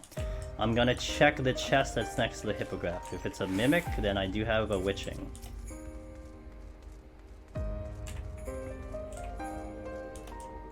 Oh, it is a Witching there. Okay, we're gonna set it up. So let's do, oh, no, just kidding. It's gonna go in. There's the Conceal. Yeah, I got the Conceal going. Woo! Challenge, guys. Let's see what the next floor is gonna give me. Since it apparently keeps giving me no items. Wow, it's actually not no items for once. Alright, so I'm gonna set up the next floor. Let's do an Affluence and a Flight to try to pull out some chests if we can. Pulling the hippograph because it is in the way. It is proximity, so it is like just legit in the way right now. God damn it.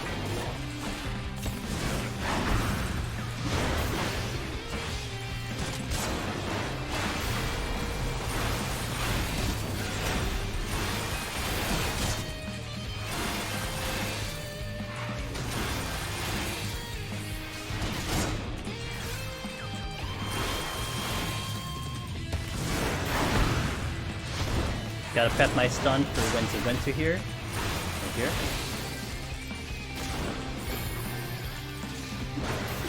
Okay, we check the silver here. Lion. Yeah. Utilizing a silver chest here for potential explosion. Gonna push the yak down to 70%.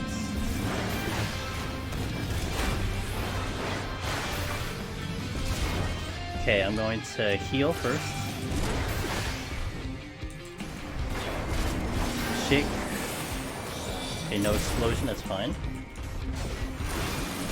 Try to be as careful as possible with that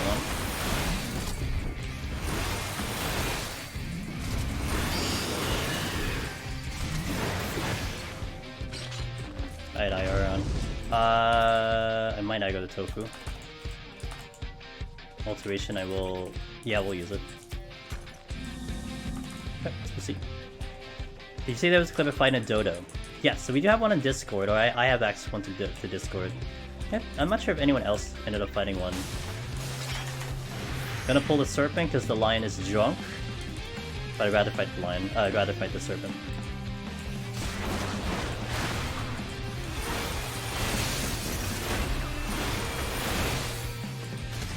Two lions coming in. Oh, lion, please, for God's sakes, walk straight.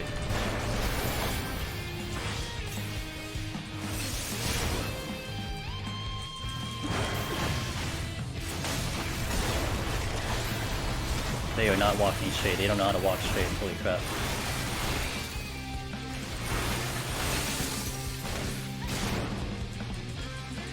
Okay, go into the next room. Again, we're gonna check these chests if they are there. There is one. I want to pull the Yeti because he is just in the way. Proceeding. Gotta watch my feet for the serpent, and now the mammoth just kind of moved in a bad spot here.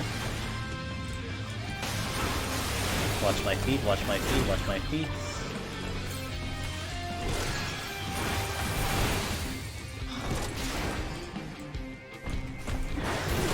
Oh goodness. Okay, he's gonna use the big AoE in the next GCD here. He's done. Stop. Okay, he's gonna turn around soon, I think. Gonna save my IR here. Oh, feet.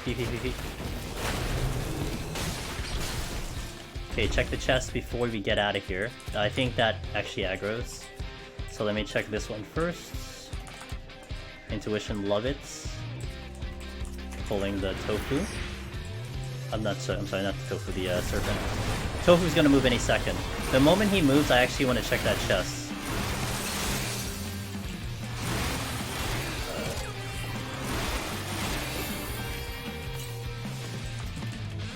Got the sight back.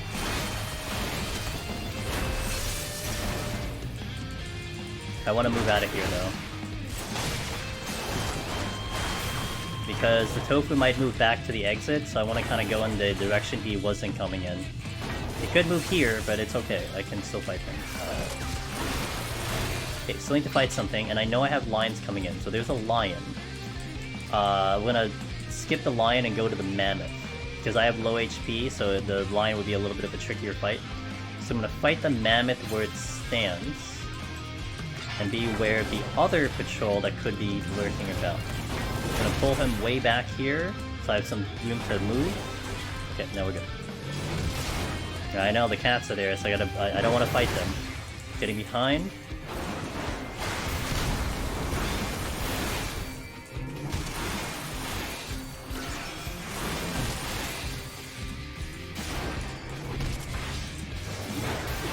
So I should be fine from all the cats over here.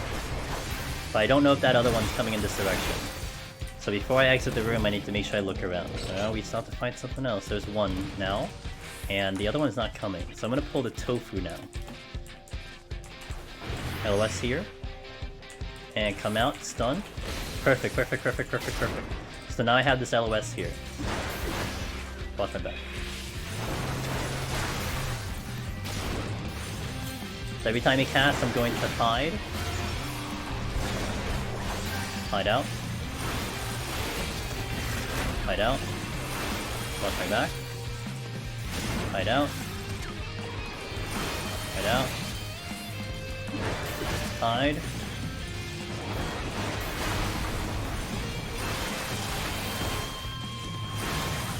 Alright, let's go.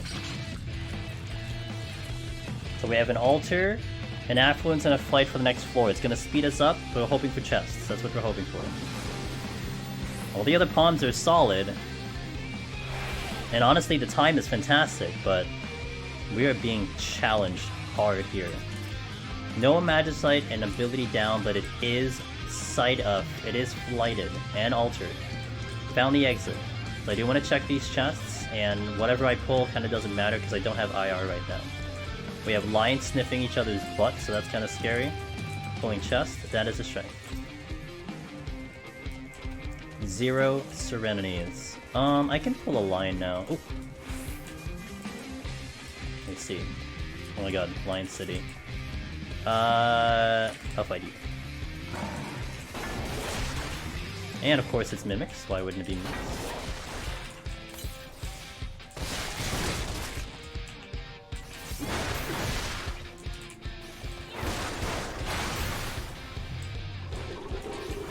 I'll re-up the strength once it goes down.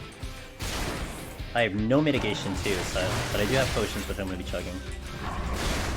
Feel like a floor like this would troll you with a Magic Slate? Yes, it would. I would, oh shit, I would totally agree with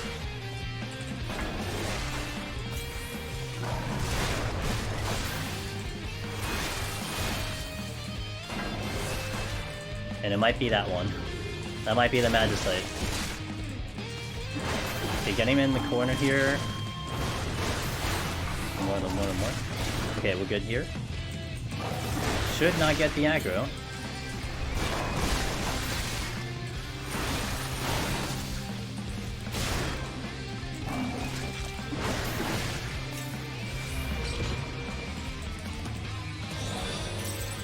Not quite. That is a bronze chest, so I'm gonna skip that room. Could be another chest there, but I'm just gonna skip it. Also, this dropped one? No, that's a conceal. Okay. And then I have a strength in the exit. Let's check the north room. Lion just went that way, so I know where that is. We do have a yak, but the problem with the yak is I cannot stop his thing. So I don't want to fight the yak.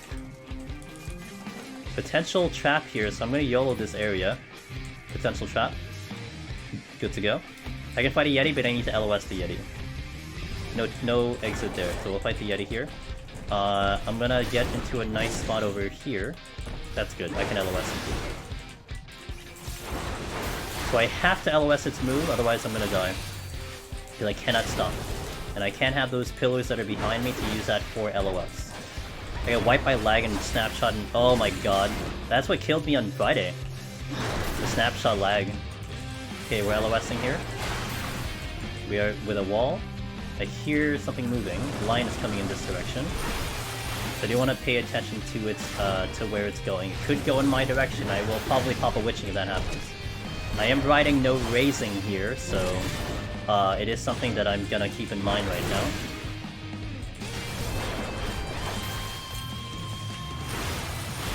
It is turning around.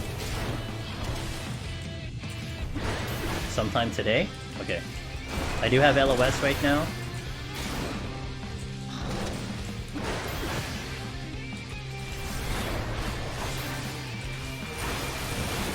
Okay, that is done. Yak is looking in that direction. The lion will go that way, so I'm gonna get around the yak right now. If the yak aggroes, I have to witching. That's how bad that fight's gonna potentially be. Gonna get around him. Alright, we'll clear.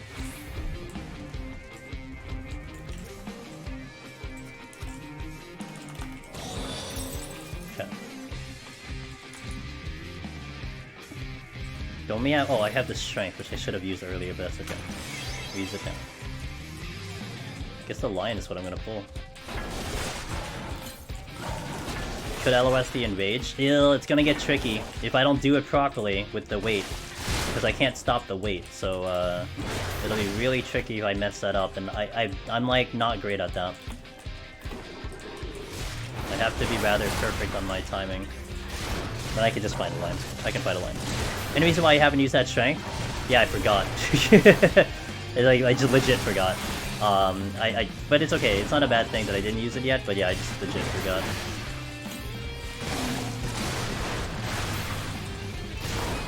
This is why I don't like fighting lions.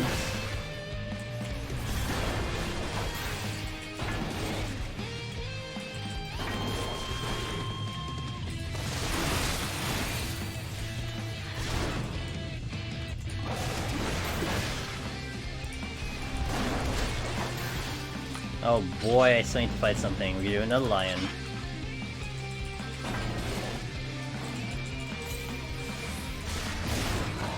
So the thought process is what now? Look at our time. We are at 17 minutes. We need about 12 to 13 on the boss without strength. Now right now I just popped strength, which means we're gonna have strength up until the 11-minute mark. So the next floor will be a little bit faster. I think what I want to do is I want to alter. I don't want to flight, but I want to alter, and we're going to kind of hope that I can pull enough kills on that floor to, we can pull enough kills to make it through. And maybe we get lucky with Corrigans. If not, it's fine. We're just going to mow things down with the Strength on. And presumably, we're not going to get bad debuffs. Now, if we get bad debuffs, that might cost me a Petri, but look, I mean, amongst anything else, look at the palms. We're still 6 on floor wipes. Like, you know, with 2 flights, 6 floor wipes, we're still looking pretty good on that one. I can't believe it didn't give it to me. What the fuck, dude? This is not helping. Okay, yeah, line.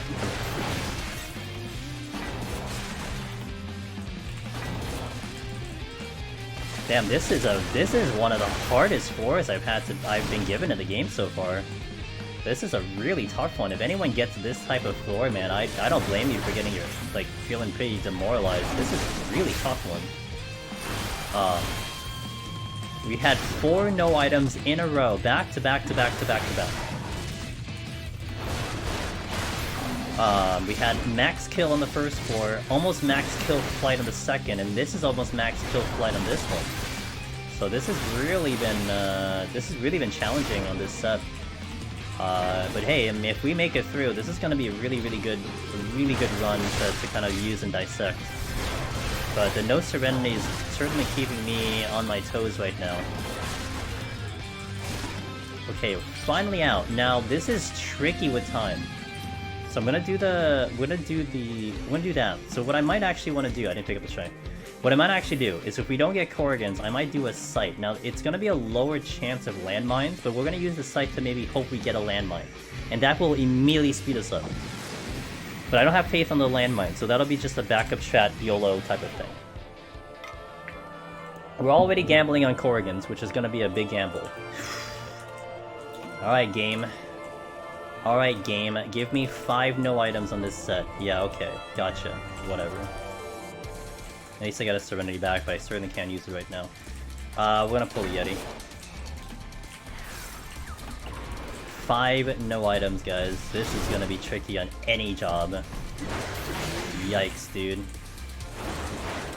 It's honestly almost forcing me to do a Magicite at this point. Like, if we don't get out of here fast enough, we probably have to Magicite. Which would really suck, but, it is what it is. Son. Yep. That's why it's tough. I can speed up on the boss. We can. So we'll see what happens on the next couple floors. I'm certainly gonna make the most use out of my IRs here. I cannot check this chest. The chest is lost to me right now unless that Yeti moves, that Yak moves. There is a... Okay, I'm gonna pull you.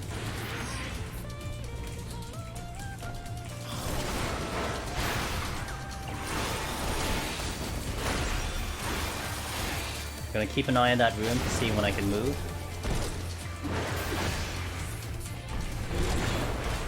Yeah, I think what you want to take away here is that this is honestly one of the hardest kind of combinations of whatever the game just gave me that I've seen ever so far. And you're still walking in with an impressive amount of palms. You really have to pat yourself on the back if you get something like that. And we just picked up the flight, but that's not going to help us on this floor right now. So I'm going to proceed past this. Shit. That kind of sucks. Okay, I'm going to pull this. Got to mitigate here. I do have my my interject ready. I can totally fight oh, could I fight a hippo though without sustaining? That's the problem.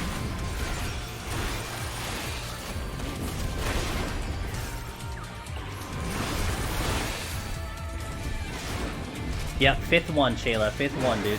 Welcome back, by the way. 5th one.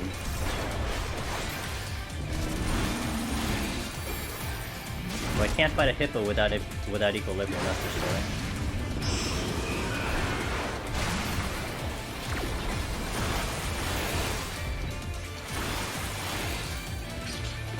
Alright, that's gonna make it tough. I have some mitigation for the next pull.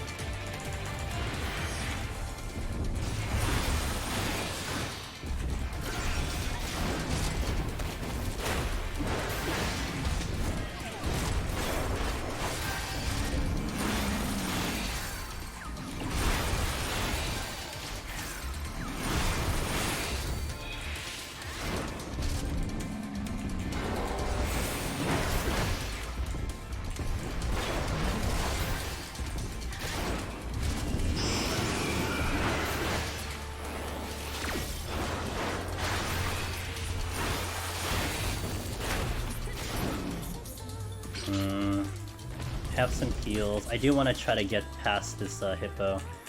I have everything ready for this pull, so we'll try to do the hippogriff. It's gonna be a lot of fun, let me tell you. By fun I mean not fun, but I do have strength on.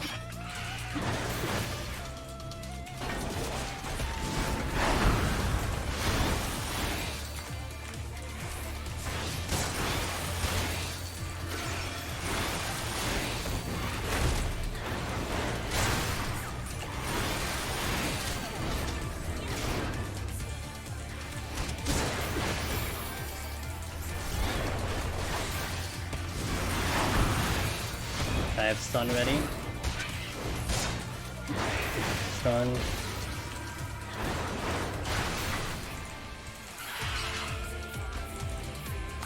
Alteration came back. My IR is down.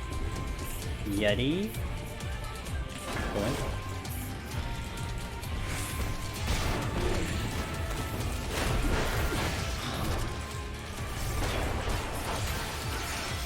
There's another Yeti here, I see it. I don't think there's any patrols though. My shank is down. My shank is down. And there is a shank in the chest that I cannot pick up, so that's just fantastic. Stun.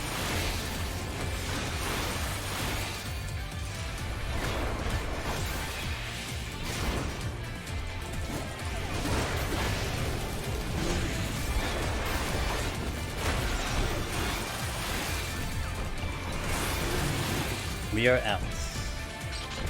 Got our frailty back. So I think we've definitely pushed our luck with the chest. I will... Never mind. I'm gonna check this route. Never mind. Let's just go. Alright, 10 minutes. I'm pretty sure the boss took 10 minutes on the dot. So what I'm actually gonna do is we're gonna enter the floor, and then we're gonna do some math. We're gonna do some math, guys. You're gonna help me out with some math. Anyone good at math? You're gonna help me with math. Pretty sure this was 10% a minute, but we're gonna check. Pull is at 9:30. Watch for the conal here.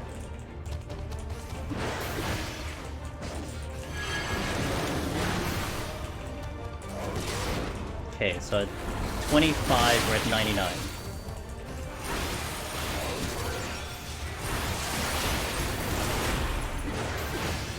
Actually, basically at the beginning of Berserk, we're at 99.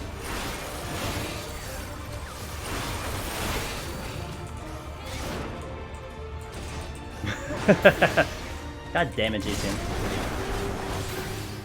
So I can figure out my timing and my pace right now. If I need to strength, if I need to frailty, this first minute is going to tell me. This is actually one of the biggest things with Warrior right now, is that since it's on the minute timer, it really makes this a lot easier to figure this out.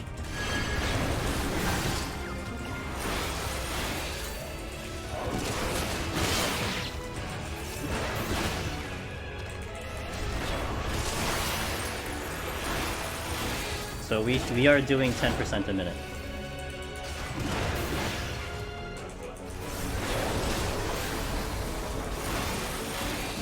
Yeah, it's 10% a minute.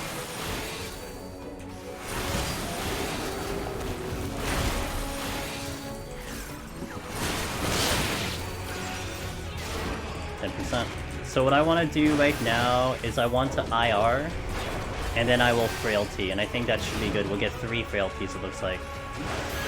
And that should speed us up. We just need a little bit more time.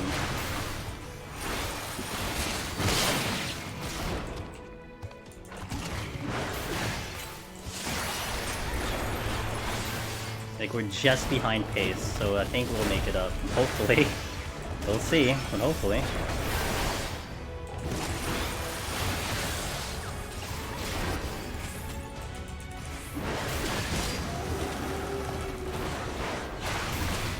Holding some damage here. I'm gonna go full cap.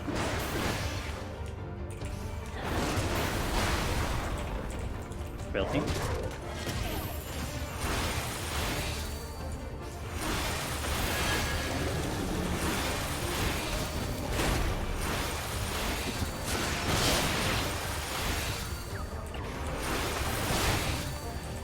So right now we're looking at the timer. What I need to fall under is I need to fall under 70% at 7 minutes.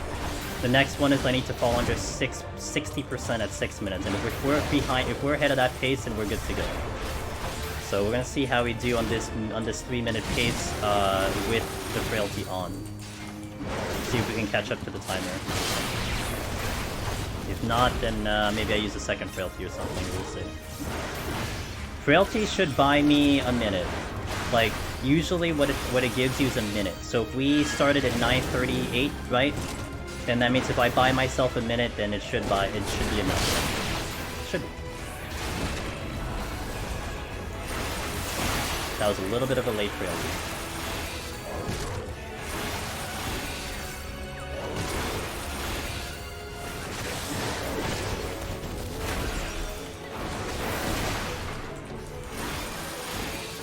Okay, we're falling under 60% now at 6 minutes, so we gained a little bit of percentages here. Probably doing, if I were to guesstimate my math, unless someone put in a chat already, we're probably doing about 12% a minute.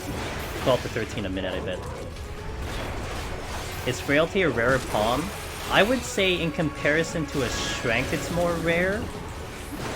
Just like by a little. It's not like super common, but it's not super rare either.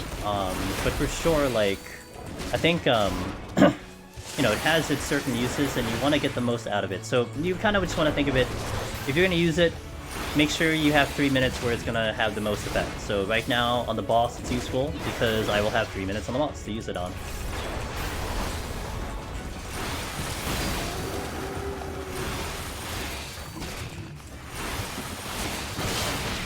Okay, we are certainly ahead. We have gained 15 seconds on this one.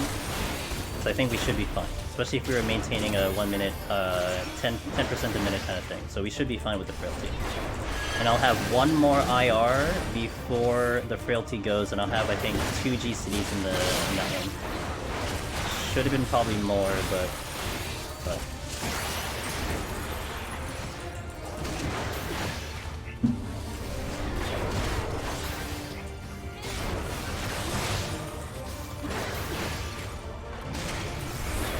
Do we know when the next line? I don't think we have a date, but it's going to be end of February.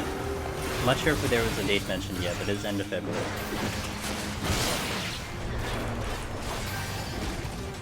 I better expend everything. Oh, my IR's coming up. Okay, I got 1 GCD in it. It's not bad. But we are ahead of pace right now, so it's good. About, I'd say we're about 20-30 seconds ahead of pace. So if we gain a minute, we gain a minute. Gotta make sure I just hit buttons right now.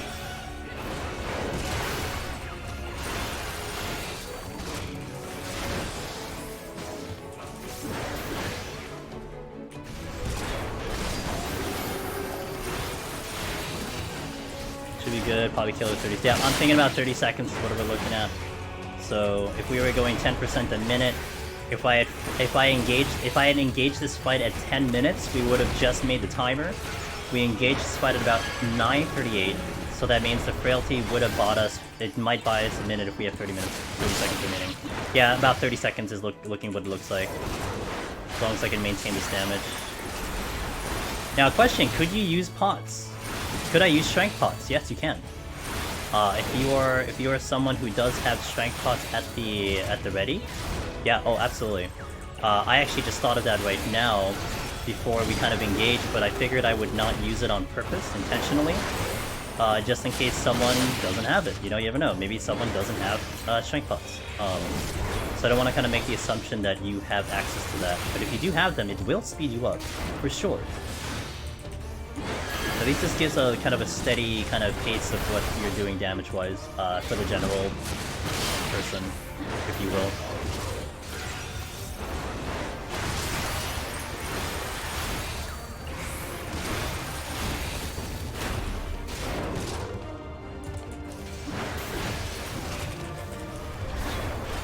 So again, if anything, what's the takeaway of this one? And we'll do a quick review later also, but what's the takeaway? We started the floor, we wanted to try to get the landmines out from 71, 72, 73. We didn't get it on 71, and that floor ended up being a max kill, so we used a backup strategy, which was a strength frailty. And we got off that floor, you know, respectively fast, considering we had to kill literally everything on that floor. And then we had given us a free flight, which we used in 72, and I did not sight 72 because I wasn't going to fish out a landmine on a flighted floor. And then we walk into 73, and we use a sight, and we get landmines, and we go through that floor very fast. And then we got gifted with a Petrify, which helped us, I think, twice. But we were still caught up on time because we had 4 or 5 no item floors. So we had to very much use our Serenities just to get through. We had no abilities, we had to fight through no abilities floor. We had to do a couple max kill flighted floors. So this set certainly challenged us big time. But even with that big challenge, like I would definitely say this floor set would probably cripple a lot of runners. You probably would have used a lot of 4 lives, Magicides would have gone already. But we still got up this floor with the consistent 3-3-3. 3 Magicides, 3 Petrifies, 3 Flights. Like, we still have that despite all of that BS. So the aggressive flights kind of came into play. The landmines really saved us some time. So again, something to keep in mind with that strategy.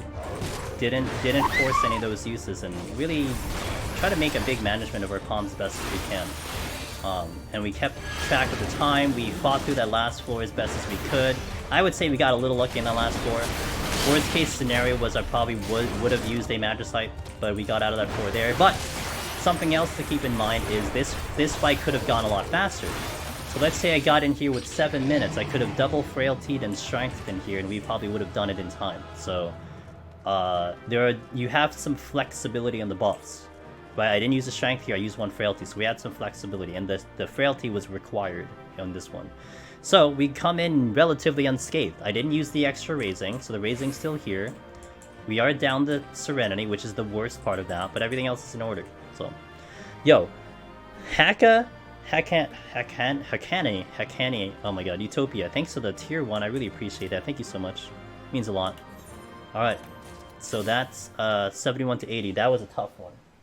Hopefully that will be useful to people, because a lot of times I feel bad when we just get like, oh, Petries, Magicides everywhere, oh, here's all the easy palms. No, this one was hard.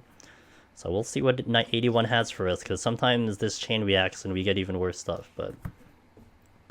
Had a very similar 71 to 80 the other day, and ended with 1 less Magicite and Petrified because of it.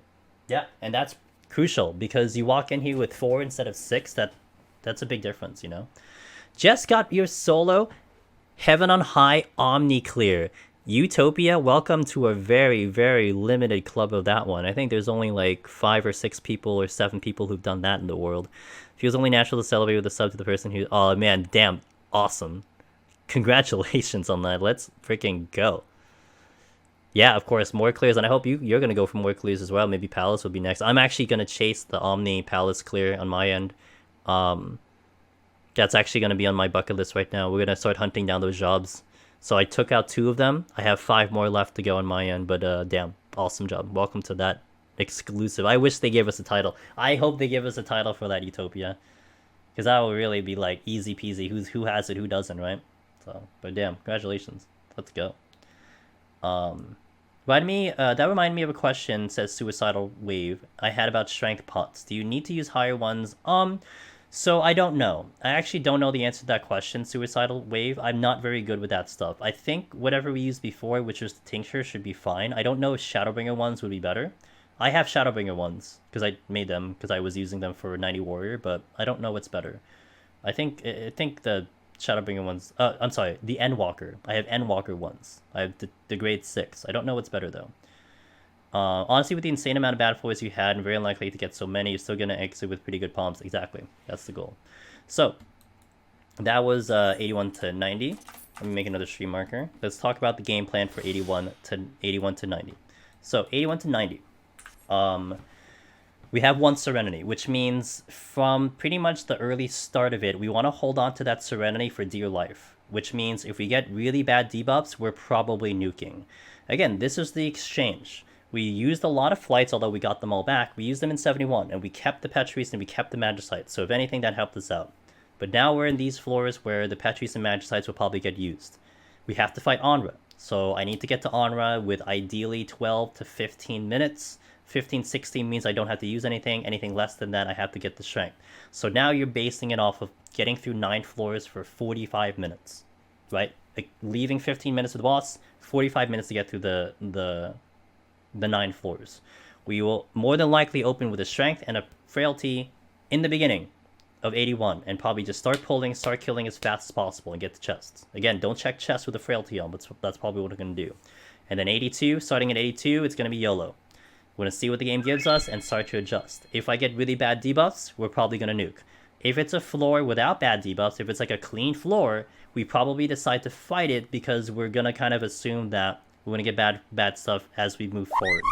So pretty much the simplified plan, aside from it getting complicated on the run, is if no debuffs, we fight. If debuffs, we likely nuke.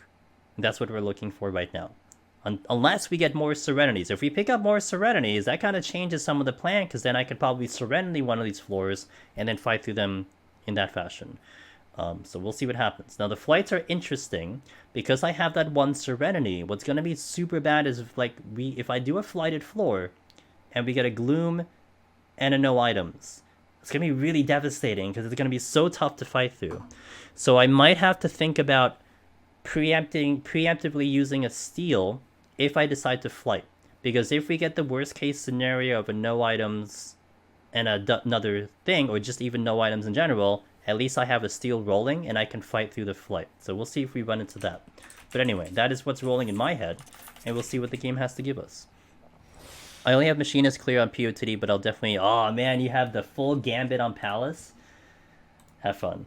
Have fun at Palace. Palace was interesting to get through a lot of those jobs, so if you do them, man, hope you enjoyed it. And also, Suicidal Wave, thank you for the tier 1. I really appreciate that. Those two subs, guys, really, really awesome. Thank you for supporting the stream. We actually had a decent amount of new subs coming in this week, and that was really nice. A lot of new subs, so thank you for that support. It really means a lot to the channel and to the content. So, Echo Chian, thank you for the follow. Alright, let me just take a sip of water, and let's continue. Aside from the Serenities, everything is looking good, so let's see what the game has to give us, yep? Let's go. Time management. We'll see in the long run. You're gonna get addicted. You're gonna get re-addicted to it like me. Also worth noting, right at the top, we no longer will see raising. Raising stop at 79, technically 80, but 79. They stop at 79. So, try to be careful using those raising. And why do we know that? It's just because people have done runs, and that's just how it is. So yes, I did actually talk over the fact that we just had a Magicite show up on the very first chest, so I fortuned because maybe we can pull back some Serenities. I am also doing the rule of the floor wipe, although we didn't do it earlier, but we're doing the rule of the floor wipe where I'm going to try to hunt down as many chests as I can before we Magicite, because I want to try to fish out Mimics, because if they exist, they're way worse here. So we want to make sure that we get rid of them now.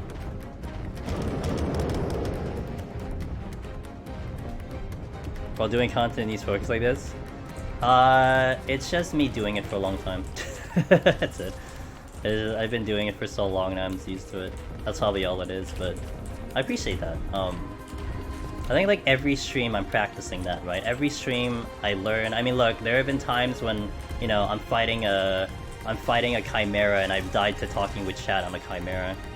That's happened. I died talking to chat against a tiger doing a gaze. I've died to jellyfish. But it's prog. It's almost like how you guys prog the actual runs. Like I'm progging how to do it on Twitch, you know? So Conceal, that's interesting. Although it might get kicked out by an 8, so we want to be careful there. Now, the fortune was extremely important because we are hunting chests down to try to see if I can pull up some Serenities.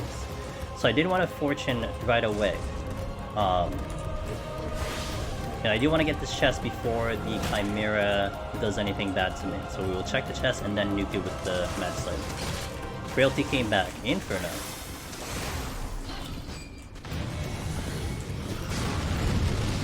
There is one chest drop. Oh, there's 2 chest drops. I don't think I checked well. Ew. I have a conceal. Let's conceal actually. Okay. Hope this doesn't explode. Okay, good. We get the Magicite, we'll check the gold chest, and then we're off to the exit. On tanks, would you recommend fighting Guerrilla Manticore patrols as they don't sneak up on you and very easy? Yes.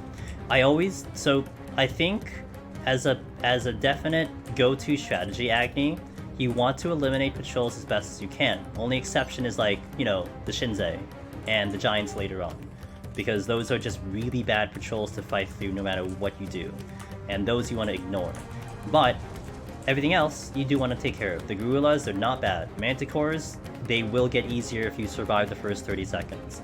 The Gozu, you know, Strength, Steel, Frailty is my go-to plays and eliminate them. The Nightmare Pegasus are doable as well in the later floors.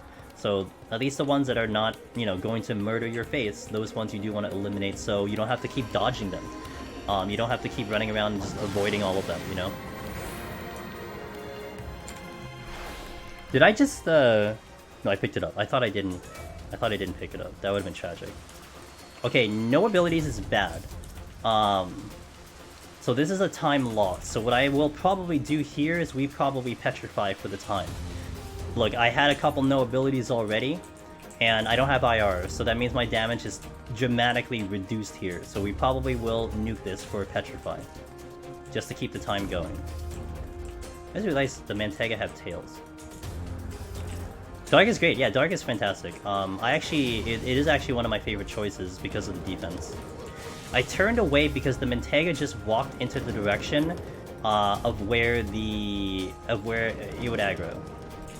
There is a chest here, but it's blocked by 2 Chimera. So we're gonna try to get through this area. I'm probably gonna drag around the Mantega, and maybe if I can end up by that other chest. I'm gonna let the Mantega move though. I don't want to drag around the Mantega for too long. Okay, so he's looking at the chest again, but we'll go this way. Hovering over the Petrify right now. Again, I'm trying to check chests. This is exactly what I'm trying to do, is checking chests. We fished out mimics. We see a mimic? Perfect. It gets nuked by the Petrify. Intuition. I'm actually just gonna use them. I don't know where these things are facing. Okay, the ape just moved that way.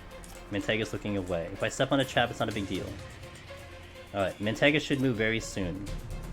I'm gonna wait for it. Okay, did. I might get the Gozu, that's fine. Affluence. I gotta watch the conal of the Gozu. I need to make sure I'm going to LOS. Okay, it is happening. Okay, got it. Okay, we're good.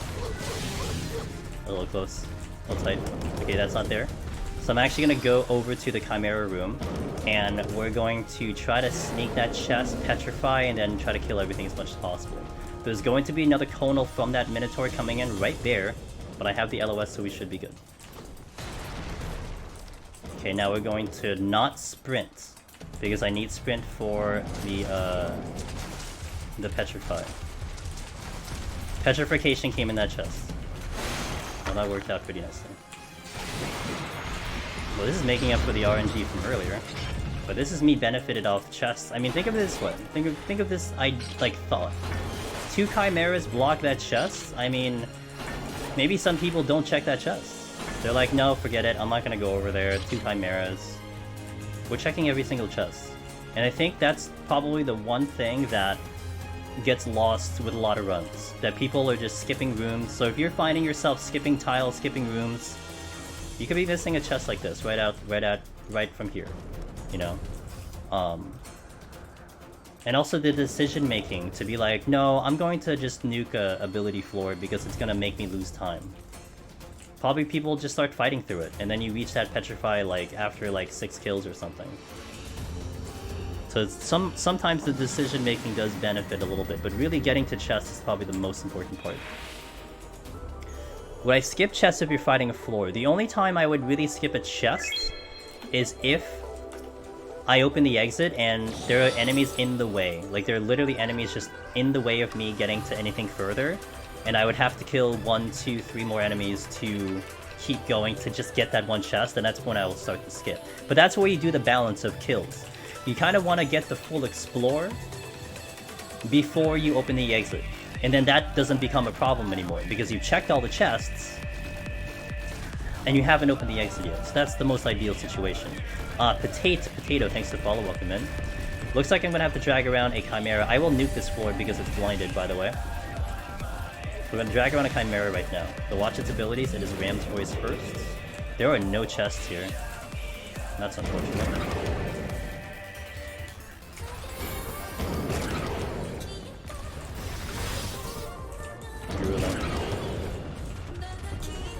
Take your wits in.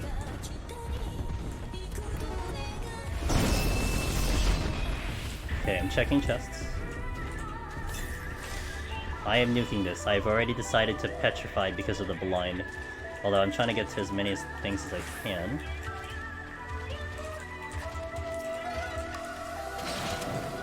Oh. No, it's tempting, but... Ooh. It's tempting, but... I missed.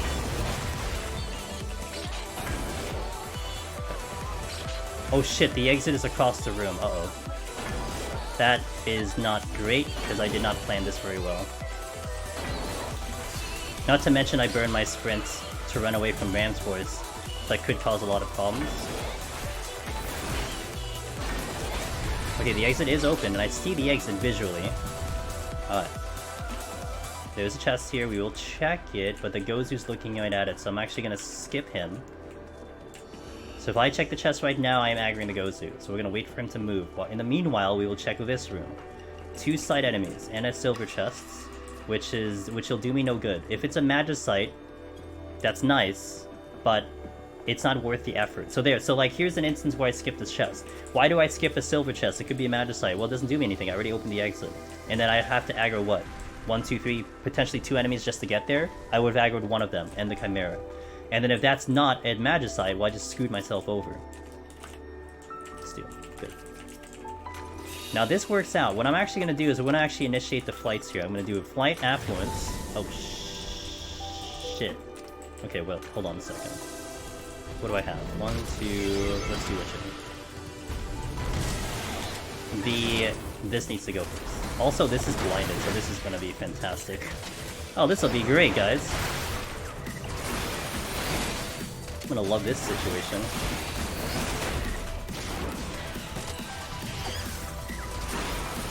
One step off the thing. Oh, fuck.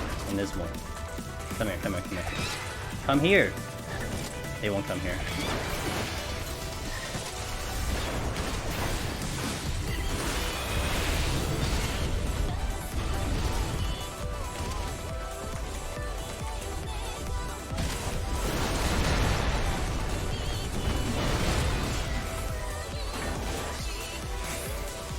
Text. 1, 2... I hate the fact that they're staggered right now. 2...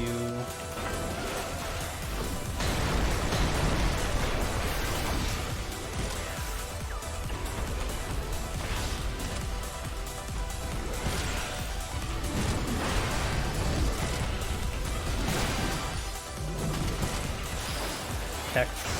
And swipe? Can you stop altering? Make up your mind, dudes. Okay, you're down. Text coming out. I gotta watch out for the patrol coming in. I'm just gonna pull back, actually. This is a waste of time, if that wasn't obvious. Swipe's coming in, but I should be LOS. Okay. Another swipe coming in.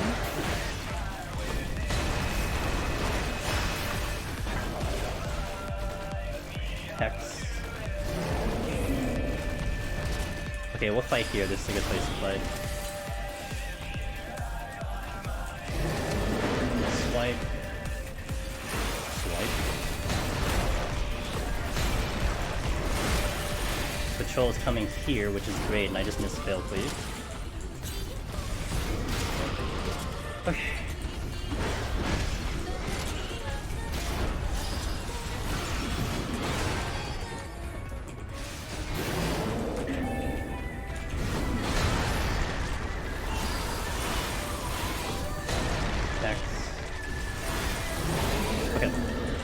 I can dab it down to 1. That's fine. It's like a cadence. You just know what everything does. I think what becomes a problem is when you are surprised, right? So like, okay, we got 3, I saw what spawned, and I know what your toolkit is. You just have the staggering Conal into the gaze, and then the elephant doing this AoE. So as long as I don't stand in front of it and get hit with the Conal, we're fine. And I know the timing of them, so it's just a matter of making sure I register all 3 of them doing their thing at the same time. Yeah, this is a waste of time, by the way. That's a massive waste of time. Just because I wasn't hugging a wall. But it is what it is. We made it through. Only costing us a witching. Now, the next floor is Flighted and Affluence. We lost, I think, 3 minutes from that. So that kind of sucked, but we'll try to make it up here. No, it wouldn't, because it doesn't do anything. Well, it could have done something, but... okay, here's the exact scenario that I was talking about. What happens if I do a flight, and then the next floor is a no items? So we preemptively use the steel, although we got the steel, like the steel was given to us. But this is precisely where that idea was. It's like, okay, maybe we get a no items, and yeah, we got new items again. I did pick up a Serenity, which is fantastic.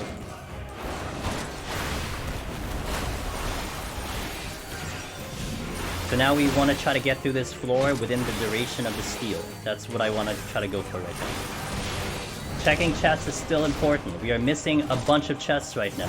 Witching, Fortune, Purity, Strength, Serenity, which we just got picked one up, so we're actually much better with the Serenity right now. Could pick up the Petrify too. But because I have the steel, it gives me way more confidence to check these chests, because I can fight a Mimic if it shows up. Also, Warrior's broken, so... Check chest, number 1. Got the Fortune back. Check chest number 2. Alteration, which I can't use. Okay.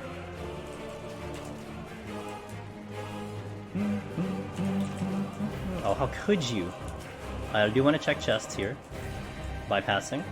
Chimera probably has to go because it's proximity. It does, although I check this chest first. Wait. Change my plan. Shit. Man's voice out.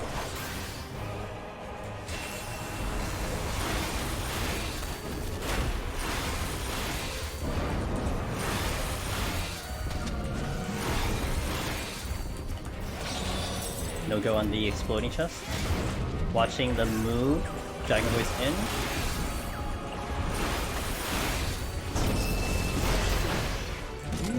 Man's Voice up.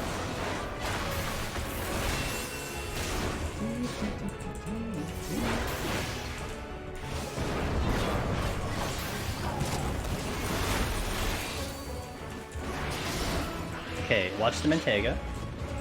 Checking the last room for a chest, and I do see one. With a Ryogen. Ryogens are bad, but I could, well...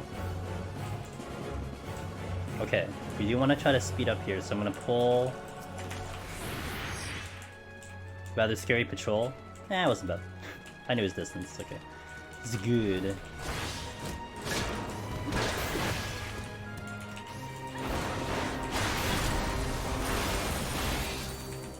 Why did I pull him here? That's very simple. I wanted to see if I can get that chest to explode. It did not.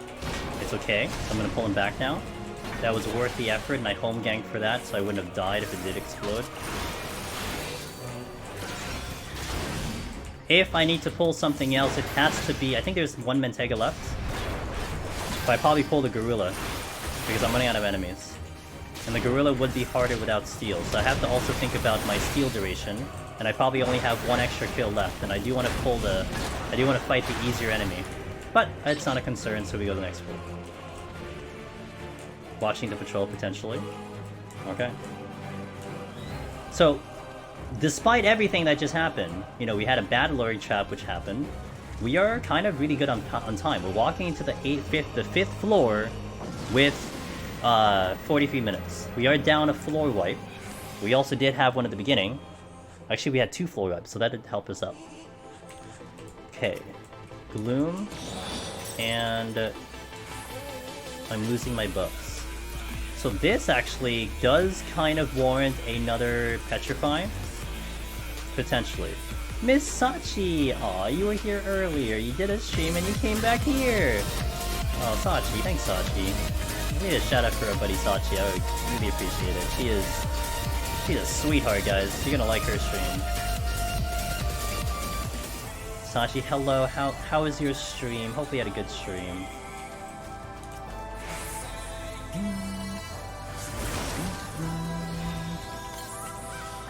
Okay.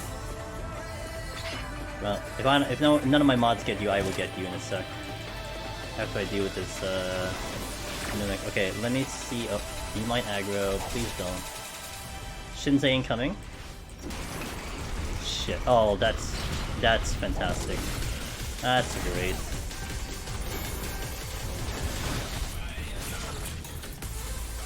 I'm gonna Magicite. Oh, Magicite!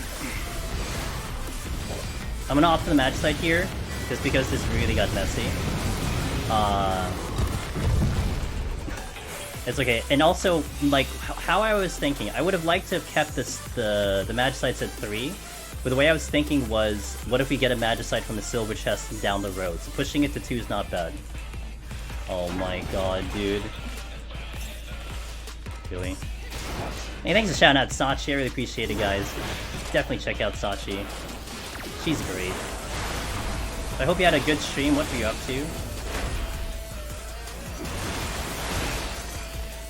I'm missing a lot of mimics here.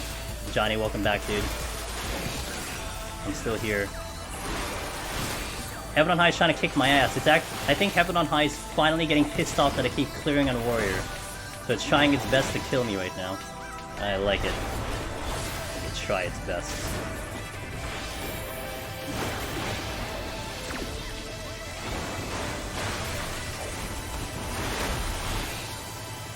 Just chilling, trying to get back into the streams after a week off.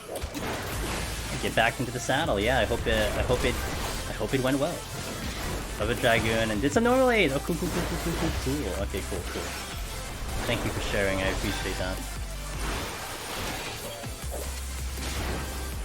Okay. Huh. So now the next one I want to start pushing things to 2. So I'm going to do an Affluence, and I'm going to do an Alteration. Now there is a rumor that if you Affluence, you get a higher chance of a treasure room. And if we alter, I actually want a combination of that to happen. So we'll see what happens. Alright, hey, no problem. Thank you for bringing your crew over. Appreciate that. Please enjoy the night. Would I step back every hit? It helps a little bit of mitigation because they have to chase with me. Sometimes you get a little bit of a stagger, and they don't get to you on that auto attack. So it's a bit of a habit. Also, you know, it does help a little bit, but it's not a perfect science. Potato, hey, thanks for the Prime. I really appreciate that. I'm gonna pull with IR up, by the way. Also, we're gonna set up some uptime for this. I'm gonna show you some uptime on a Cyclops. Again, we're all about time saving, right? So we get him to this wall over here. I can use the right side of this column. To avoid this AoE right here. And this means I can kind of stay in and not clip too hard. So a lot of the enemies with AoEs, you can do that on this type of floor, where you just kind of go around the column and avoid that attack. So these walls are really good for that. Same thing here. GCD. Back in. Hey, Unseen, I'm doing pretty well. We are trying to get through this. Trying to show the class how to, you know, decision making and trying to save time in here, but let me tell you, this place is challenging right now. It is really giving a solid challenge, and I really like it. Koki's next because it is procs. It's also kind of near to the exit, and my IR is coming up. So making use of the timer of IR. I do have to find the altered room, but we're more than likely going to fight through this floor because we are kind of ahead on time right now. Also, we're gonna apply the rules that we did on 71+. We've been kind of blessed with time right now. Manticore. We've been kind of blessed with time right now, so what I would like to do is I'd like to empty out my flights in exchange for saving Petries and Magicites.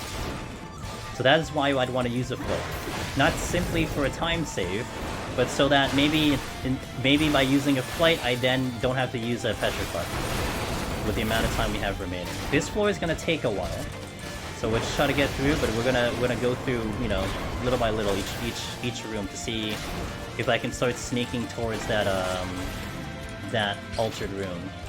I will have to pull something kind of soon. Let's see what's over here. We got 2 ways in here. I'm gonna go this way first. That's okay, I got the Cyclops. Gonna try to set up the uptime here. We did get Corrigans, by the way. I do see the head of a Corrigan. That's good. So that is a big time save. We are benefited by that alteration. Also, again, I kind of wanted to use the alteration to put it to 3, to put it to 2. Because we were kind of sitting on it, and we could definitely get a benefit. Even if we got mimics, it wasn't going to be bad, but at least I don't waste it. And I think we did lose a alteration because of one of the no item floors. Sukuna, hello.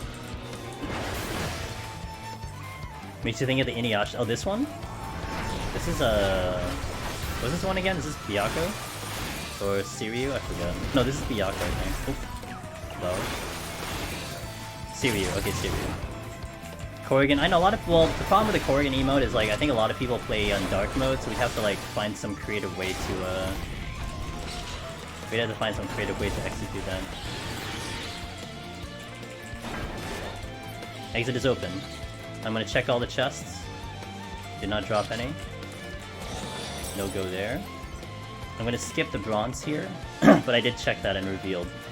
Now the north room up here, if it doesn't seem problematic, I'll check it, but if not, I will skip it. There are 2 enemies in here, I think. Enko and, ooh. Oh, shit. Okay, hold on. Okay, I have to go along the left because I think if I go along the right, I will aggro. I cannot go to the exit right now. I can conceal, however. It's a thought.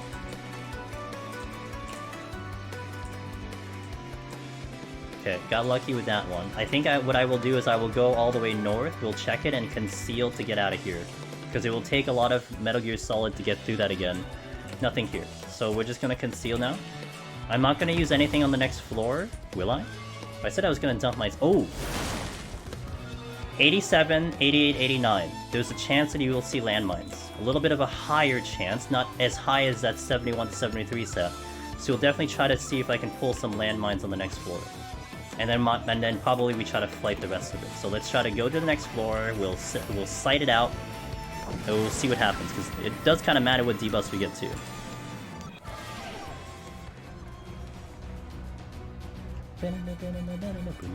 Okay, that's good. I'm gonna sight immediately. Let's check all the rooms. I want to look for a landmine here. We're looking for a landmine. That is a manticore coming down the line. No landmine here. No anything here. I do want that chest though. Elephant has to shoot at me in order for it to move. Also gonna check if there's anything else here. It's gonna shoot at me in a sec. White outline on Corrigan? Maybe. You think it's best to sit 2 palms to most of them on here on out? It is a good spot because you do. Here's a scenario that would devastate a run, or rather demoralize you. Think of it this way: you go in and you let's say that petrify that I just picked up was in the exit. Let's say I cleared this whole floor, you know, and you get to the exit. There's a petrify, and you're like full on petrify. It's like, well, rip, dude. I just wasted a lot of time because I cleared the entire floor except a free petrify was sitting there. By sitting at 2 petrifies, 2 magicides, you prevent that from happening. So it means any next petrify or any next magicide you pick up, will just be a free pickup. Like it won't go to waste. By the way, I did see a landmine, but I need to get enough pulls on it, and this is gonna be tricky because everything I pull is gonna be so far away. Or I guess I can just do this. I'm gonna steal now.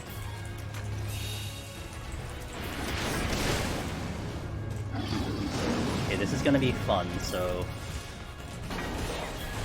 keep your pants on, it's gonna be interesting.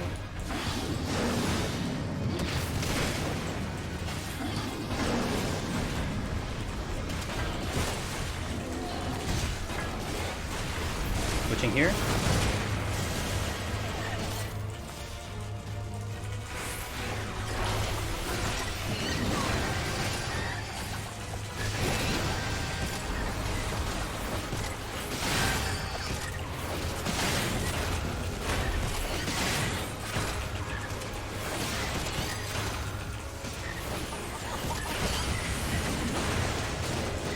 Five seconds.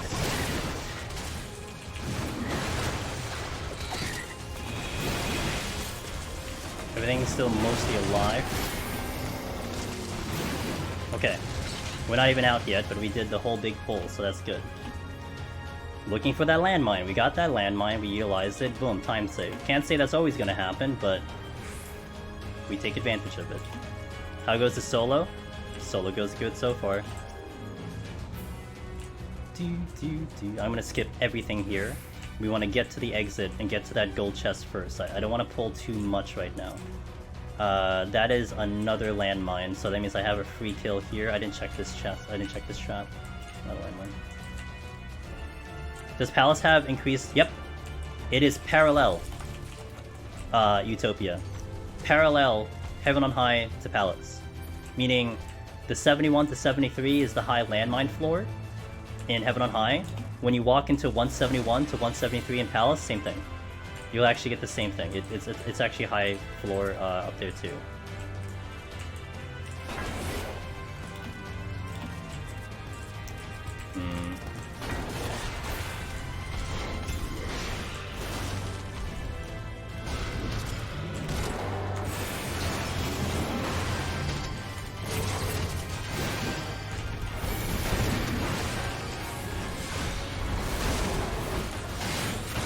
Gotta be careful.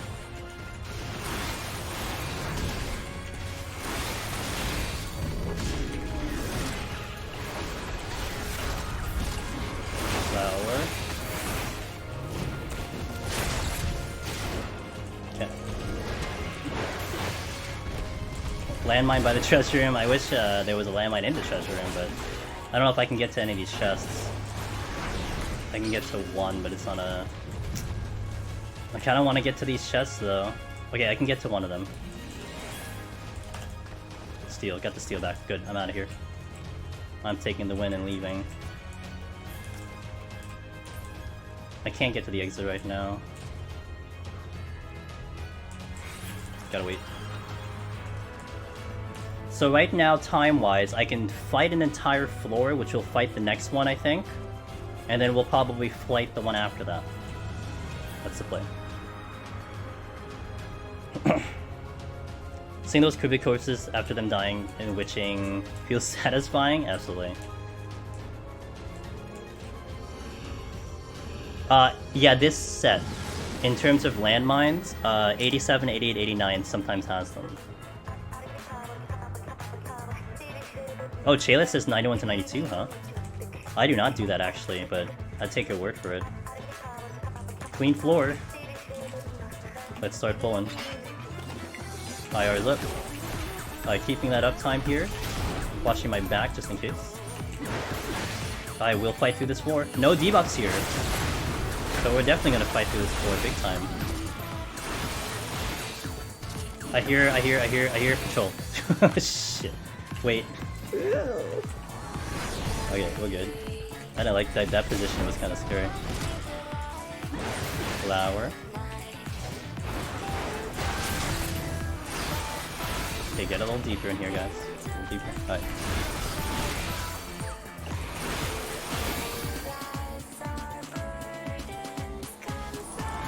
I've been able to do a few landmines play in there a few times. I'll keep that in mind.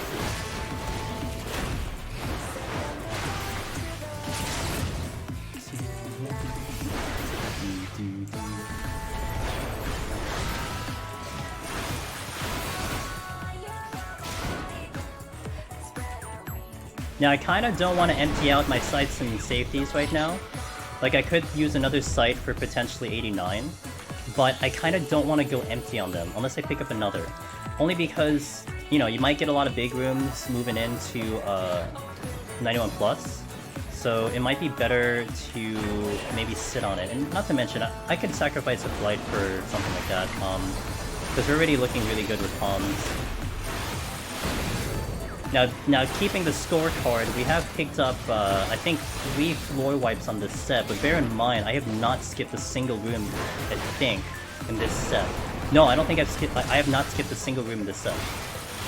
So we've checked literally every chest available with the exception of the previous floor, which was a treasure room, and we have been gifted with really good palms right now. We got a Serenity back, we got I think 2 Petrifies, 1 Magicite. So it's been really good so far. And a lot of times, I feel like sometimes when people are like, man, I didn't pick up anything, the game didn't give me anything, you gotta ask if you did get to everything. Sometimes some people don't get to everything, you know? Now if you got to everything and it didn't give you stuff, you know, that's understandable. Cool. That's the exit.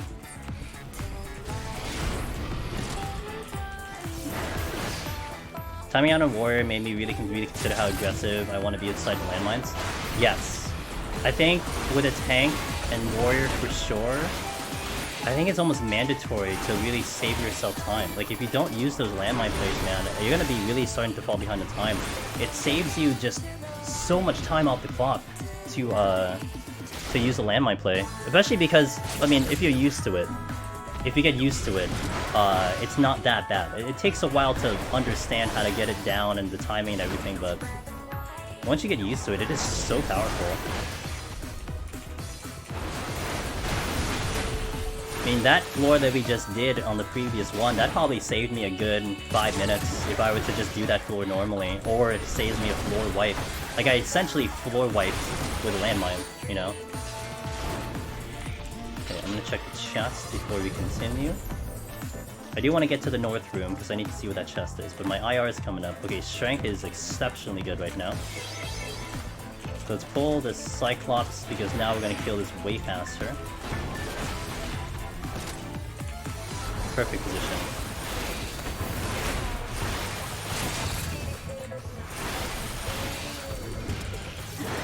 If I can keep up the speed, I probably don't even have to use anything. We just do the next floor as is.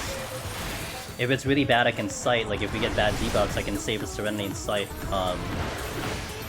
But right now, like, the time is just exceptionally good.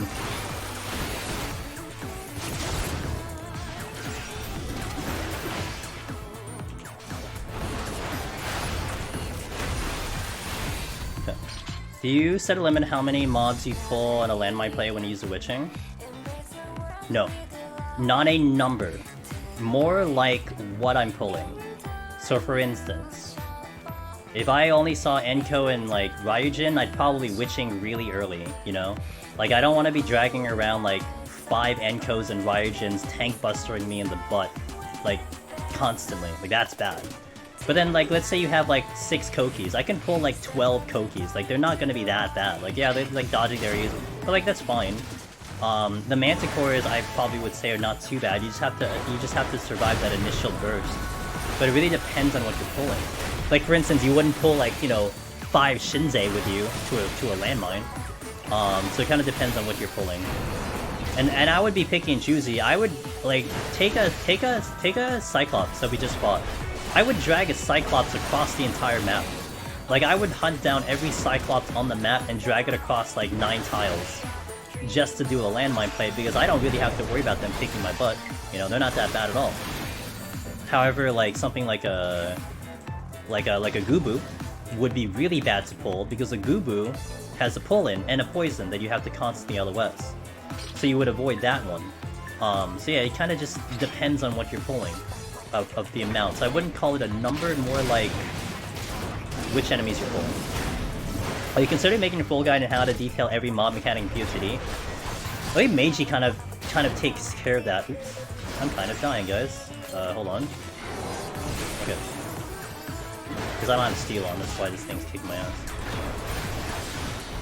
I think Meiji kind of has that in her guide, so, I mean, I know, actually, some people have actually mentioned something like that in a video form. So I don't know, I might think about it, but it kind of exists in written form. Right now, like, I think I'm good with the full run thing. Gooba pulling you in the middle of a room? Yeah. That's a thing. 23 minutes. So I think at this current time pace, I will flight. Because what a flight will potentially get me is a room that I could probably do in about 3 to 5 minutes. And if I do a room that's about 3 to 5 minutes, that would end up me getting to the boss with about 15, 16, 17, and then I can do the boss without any buffs. If I were to do the next floor as a full room, it might push me a little bit too far, especially if the debuffs are bad, and I might end up having to, like, use something just to get to the boss. Remember, I have to fight the boss right now. The boss needs to get fought. So right now, a flight is really likely. Even more likely now, considering I have to kill so much in this floor. So let's say I get out of this floor at 20 minutes remaining. I use a flight, probably 5 minutes, we get to the boss at 15. If I do a full floor, you're looking at maybe an 8-minute floor, 7-minute, 8-minute floor, even with strength on. Shit, it's over here. So something, you know, a lot of that to definitely consider right now. I've actually also killed everything on the floor except for this end coat that I believe is in here. I think it's the only thing that's alive. Actually, is it? Isn't there an end coat? I guess not. I think this is everything that's been alive, so this should open the exit. If this does not open the exit, we got some shenanigans going on. I think this is the last thing alive.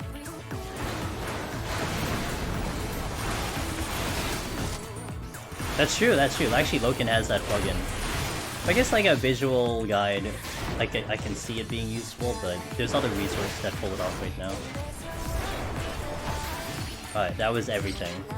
So we will flights, and we will keep the affluent, because my palms are actually very good right now. Don't really need to push the envelope on anything, we just need to get through the next floor.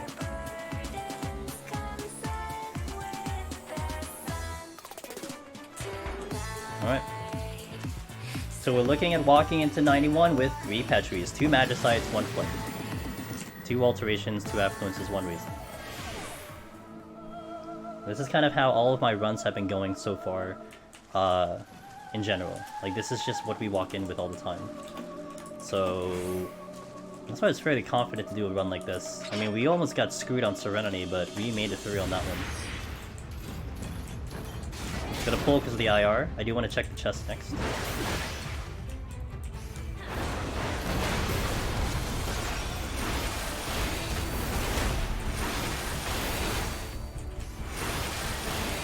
Oops, I overcapped.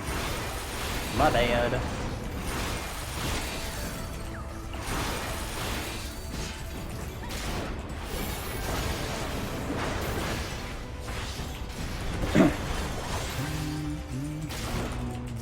Alteration came back, that's actually not bad. It'll be useful in the next 4. Okay. That is blocking me, so I'm just gonna look at it for a second. Okay, no gold chests here. I'm gonna go to the other room to check that chest. And we're checking all the rooms for the chests. That's what we're doing right now. Watching IR makes you hit Berserk. I know, Berserk sucks, dude. But it is part of the challenge. Everyone that goes to Palace has to use it, so it is what it is, but... I'm gonna pull the Koki because it is proximity. There's 2... Oh, there's a Manticore coming. I think he's coming this way. He is coming this way. So I'm gonna pull back. Let me just get my attack bonus on. I'm gonna get Conald in a second, right there. Pull him all the way here so it's safe from the patrol.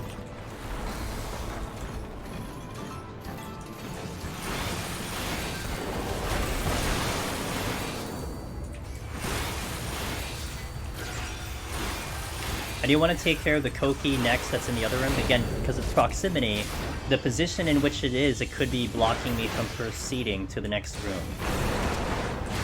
You know, so the Manticore would be great, but I want to take care of the one that's blocking me. So we'll go over there now. And it's also, I think, blocking me from this room up here, so we'll definitely pull it right now. Box. There is no chest here, so I don't have to deal with this room. I do want to check the south room.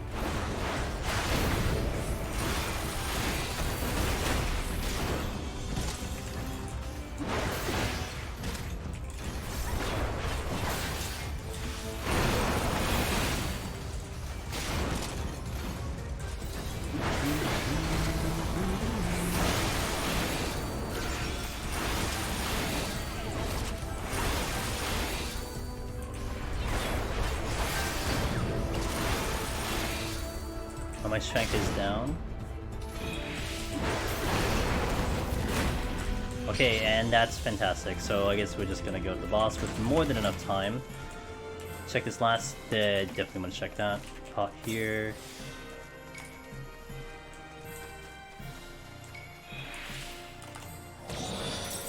That would have been nice, but we're still walking with exceptional palms right now. Exceptional palms, yet again.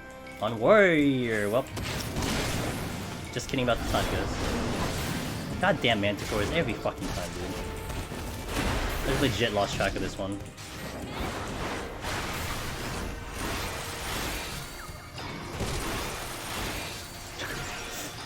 Didn't hear it.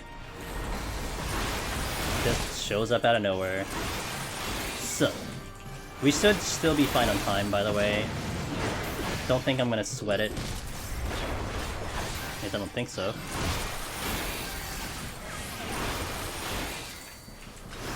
Said like 16 was kind of the time I wanted, so should be alright.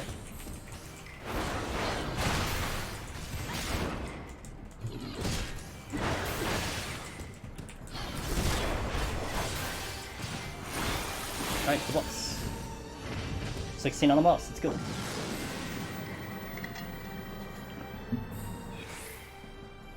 So, again, I want to reiterate this. We've been doing runs in Endwalker, a number of runs. I've gotten like, I don't know how many runs I've gotten in Endwalker, but like, we've done maybe like a dozen runs in Endwalker, and a lot of these runs have been getting to this kind of consistency of how the palms look. I'm walking in 91 with a lot of palms. I'm walking into 81 with a lot of palms, so something's going right. Yeah, I mean, we did make some plays in the early floors. We tried to make stuff work.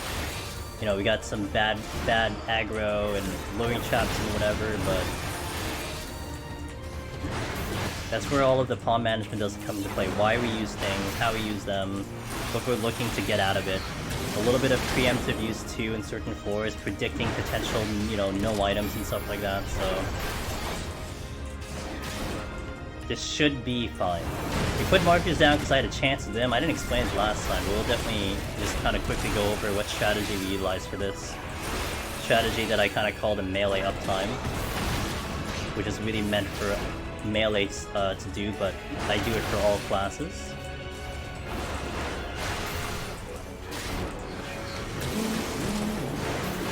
So this fight is pretty basic right now. It will only get more complicated once you step in, once it gets to 84%. So this whole fight in the beginning is like your introduction to the fight, right? You get the intro mechanics. It's just like, okay, this is what this guy does. But at 84, he will get serious, and Quagga comes out, 50% of your full HP, followed by orbs on the ground that seemingly seem random in their location. But we have certainly figured out kind of the safe spots, and that's where the markers are going to come into play. So we're going to push him soon.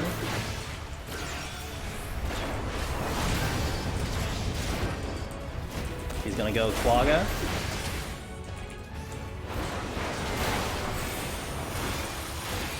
I get behind him, I wait for an auto attack. Key thing here, auto attack.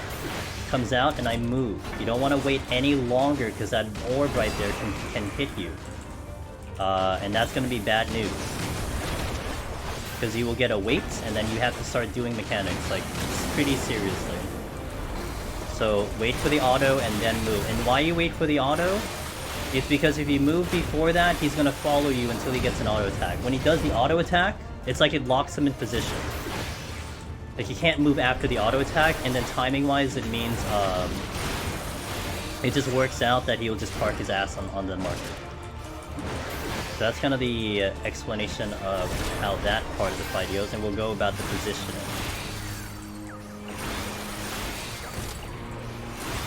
You're gonna get behind. You'll turn around, auto me.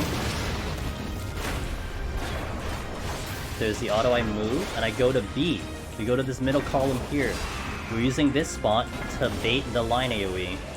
It's a good position, because after line AoE comes in, we go to C, which is here. You don't want to get any further than this, because you see some of the balls over there. So this is a good spot to be in for that, and then we just kind of go back towards A after all of this stuff happens.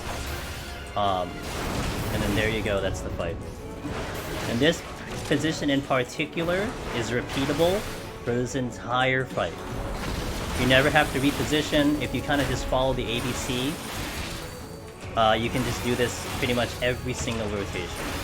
The orb mechanics are semi-random, but the way they position is pretty fixed, meaning I know for a fact that this third rotation, there will be no ball underneath Onra, just because that is just how it goes. There's none. So it is like on a pattern,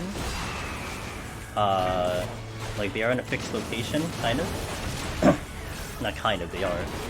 That's why this works. You have to be tight. See that ball that's right next to me? If it does another explosion, you can see how tight that is to the wall. And if you get hit with it, then it's gonna give you a weight. And you can get out of it. You can manage to, like, you know, survive it. You have to use sprint. If you sprint, you'll be able to get it. You just have to stay in motion, you'll be okay. But just don't get hit with it. Best case scenario. I need to heal.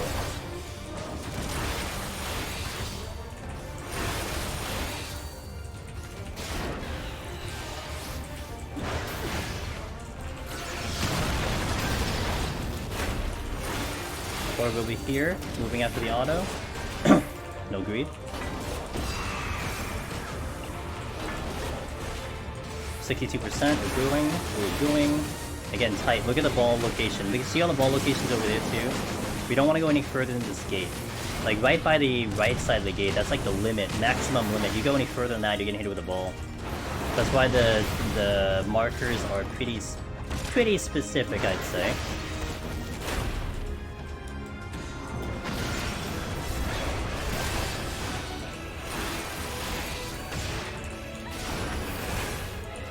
Okay, almost halfway through this fight.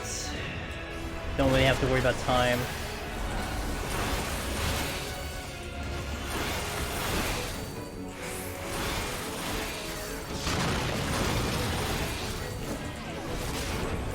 Auto move.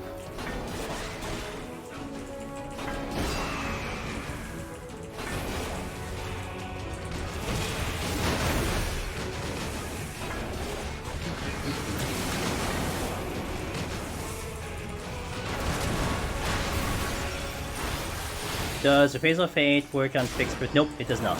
The only thing that could potentially mitigate that Quagga is your shield, which is Shake It Off. That's it.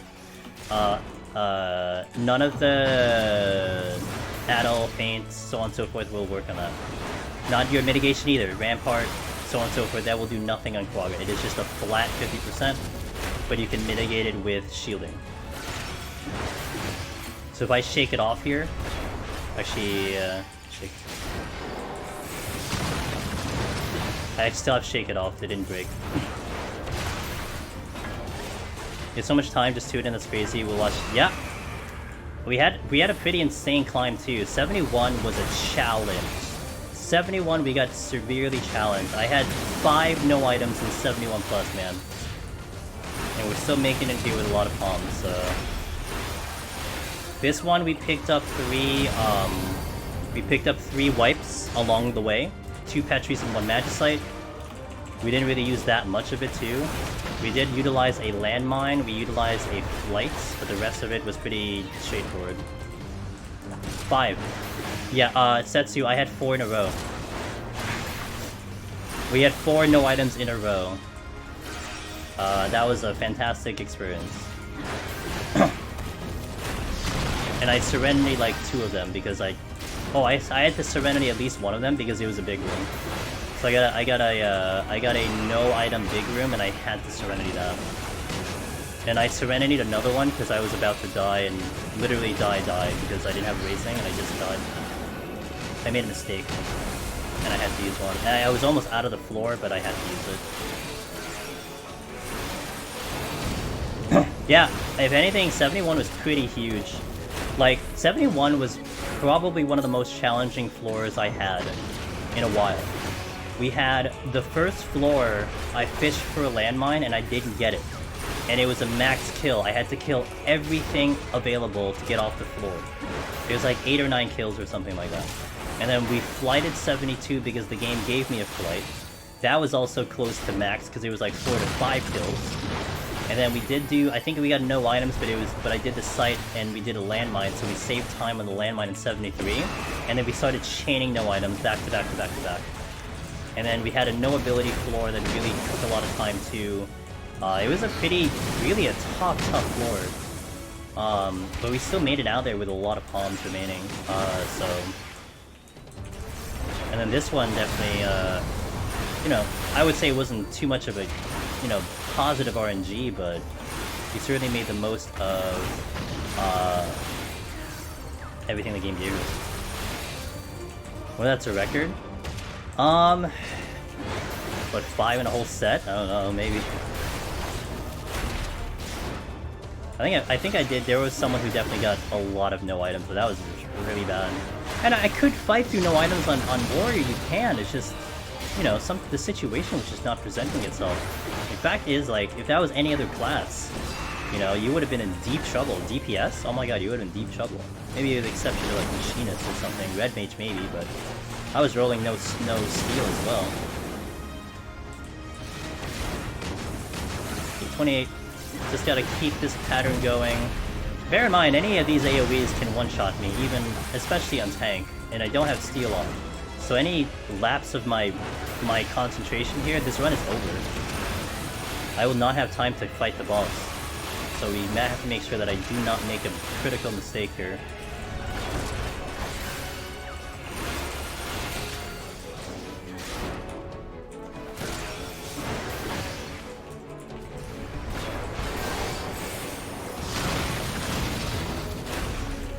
How long is it no palm? I don't know. I got here, I think, with like 16, I think? 16 or 17 I got here with, so... I definitely did not walk in here without any strengths or anything. No frailty, no strength. So just have to look at the bot. I don't know what I started with, but just have to look at the bot. You want to 3 Serenities to 0 and 78. Yeah. Had to just pray I get one. I think I got one, but we haven't used the Serenity in a while too. We haven't had to use one. Really interesting when you don't have any Serenity, how many floors you can get through without a Serenity. When you're forced into the corner, it's like, I just have to do it. I don't have a choice. You know? I think that's the fun part. I think that's the greatest part about this place, is that sometimes you're just backed against the wall, and you're forced to just do something that you probably normally wouldn't, and then all of a sudden you're like, wow, I could actually do it. Okay, that's interesting. And you get better. Sometimes that's where the learning does happen. When you're supposed to lose, but you keep trying anyway, and you learn something out of it.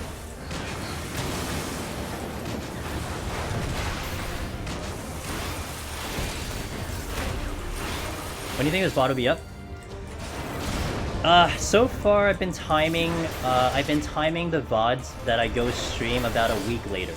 So maybe next Monday. Because I'm trying to spread out my VODs right now. Like, I don't want to, like... There was definitely a point early in Endwalker where I felt like I was just uploading like a crazy person.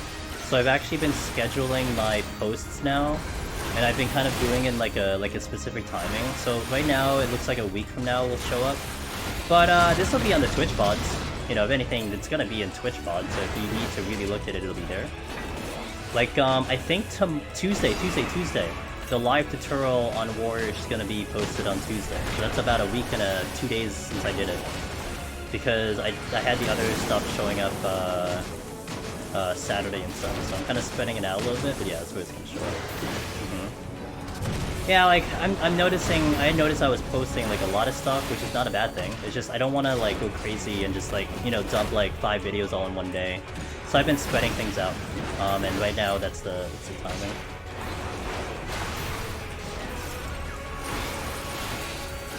Alright, we're good. I mean, I guess this was like a 12-minute fight, maybe? 13-minute fight, maybe a 14-minute fight or something like that.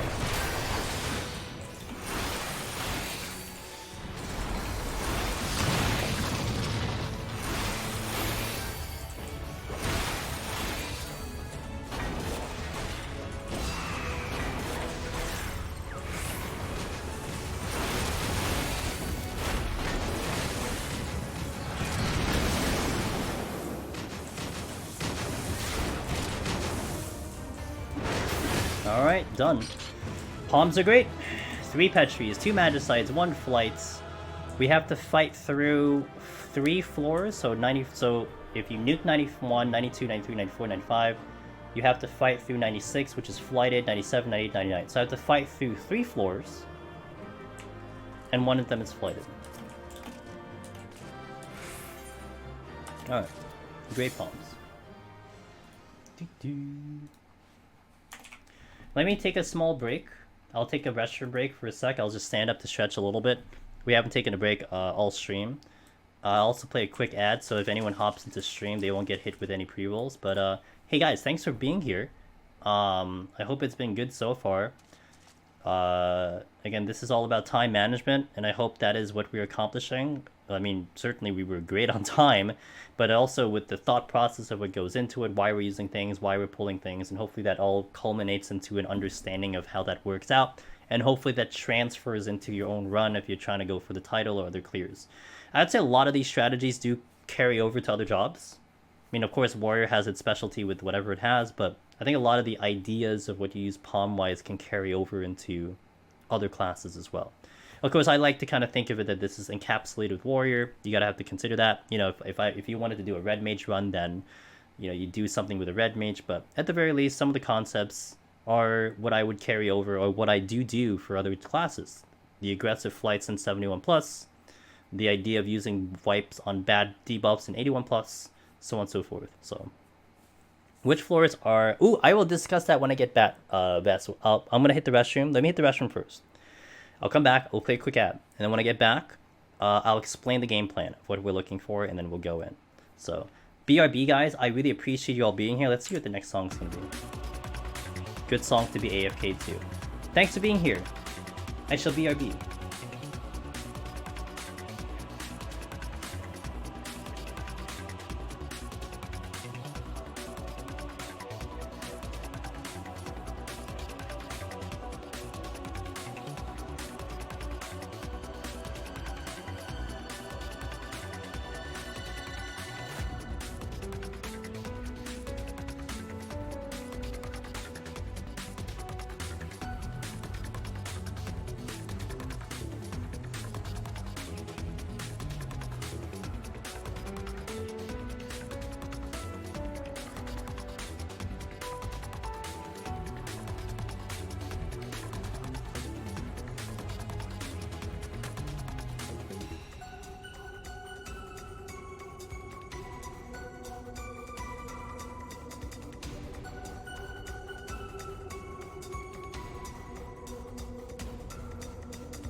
This is the 83 dungeon. It's a good one. I like this song a lot. Okay. Sorry, I had to do that on the beat drop. Okay. So the game plan. Here's our game plan for 91 to 100. I'm sitting with 3 Petrifies, 2 Magicites, 1 Flight. We walk into 91, we're raising, and we're going to try to get through 91 without using any palms. No floor wipes.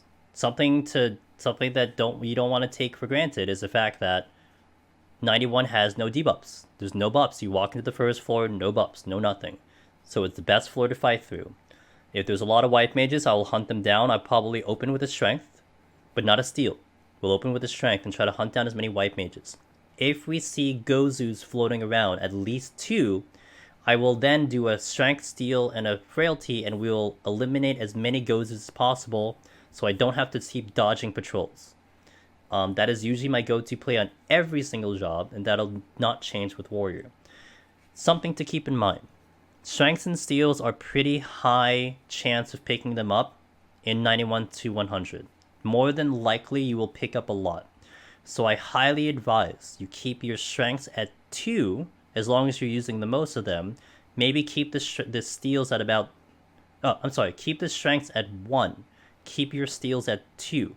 Because you may want to keep a steal in case you get like a gloom floor and you want to fight through that. So definitely use them pretty often, and you don't want to sit on 3 very often because you're probably going to pick up so many on the run. So we deal with 91. We walk into 92 and we're going to see what the game has to give us. If the debuffs are bad, or nuke. If the debuffs are non-existent, we try to keep fighting. We have to eliminate 3 floors. Because after we eliminate 3 floors without anything, then we flight one of them and we nuke the rest. So the plan... So basically what you're looking at with this type of palm set, and even if you're less than this, maybe you have 2 floor wipes, 3 floor wipes. You count the amount of rooms that you have that you need to fight, and you try to deal with them as best as you can. We just have to find 3 rooms in between 91 and 99 that are doable to fight through. That's the whole game plan. Everything else we just nuke away and we just move on. So that's what we're going to look for. Dying Star, hello. Hey, you're here live, yes. We're about to walk into 91 plus. We have really good palms. We have managed everything so far, and we're now going to try to execute the game plan. That's what we're going to try. Of course, I always joke, when it comes to a game plan in Deep Dungeon, you lay it out, you write it on paper, then the very next thing, once you step in, you crumple up the paper and you throw it out the window. Because a lot of times you don't even know what the game has to give you, and sometimes it just like, you know, literally craps on your game plan. But it's okay. It's still a good thing to kind of walk in knowing an idea of what you want to go for and then make your adjustments that way. Hope that answers your question, Vess. Shall we?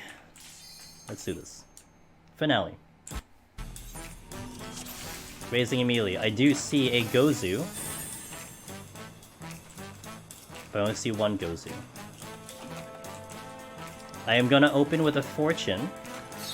We have a lot of white mages. Let me see if this Gozu's coming here. It is not, so let's go hunt down some white mages.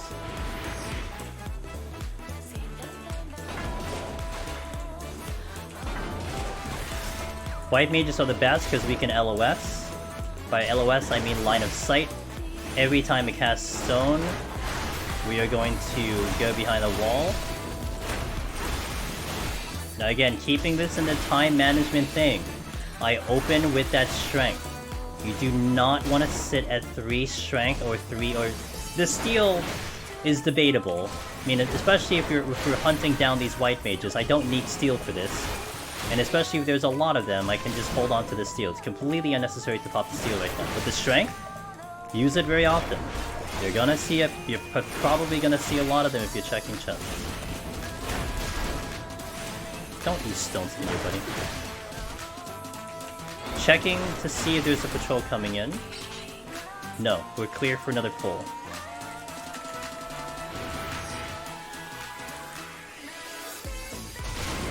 Okay.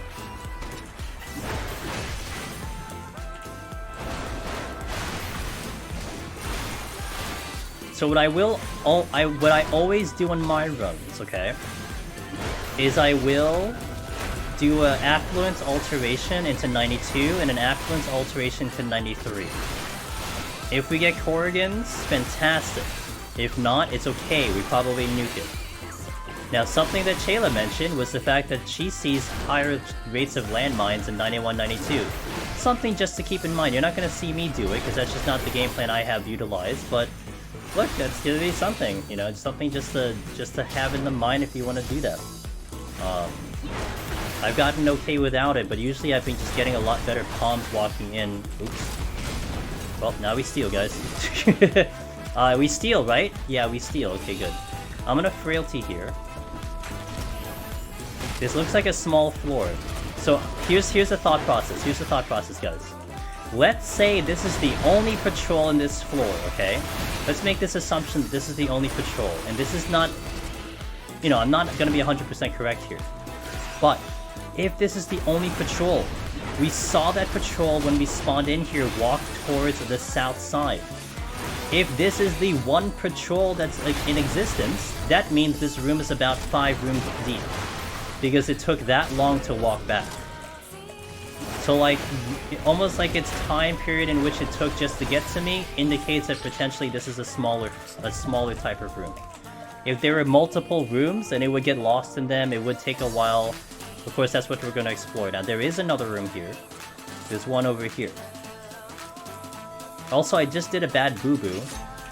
I always tell people and tell you guys, don't check a chest with a frailty on. And I just checked a chest with a frailty on, so what I just did, don't do that. So this is a small room. There's only 5 here.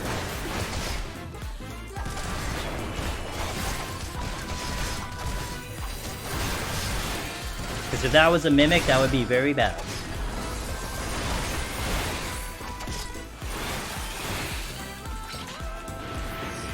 Dude, there's a lot of white mages, so I'm just gonna hunt down white mages right now.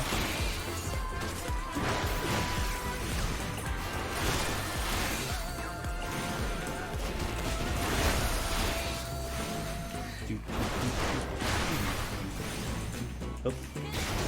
I'm LOSing myself.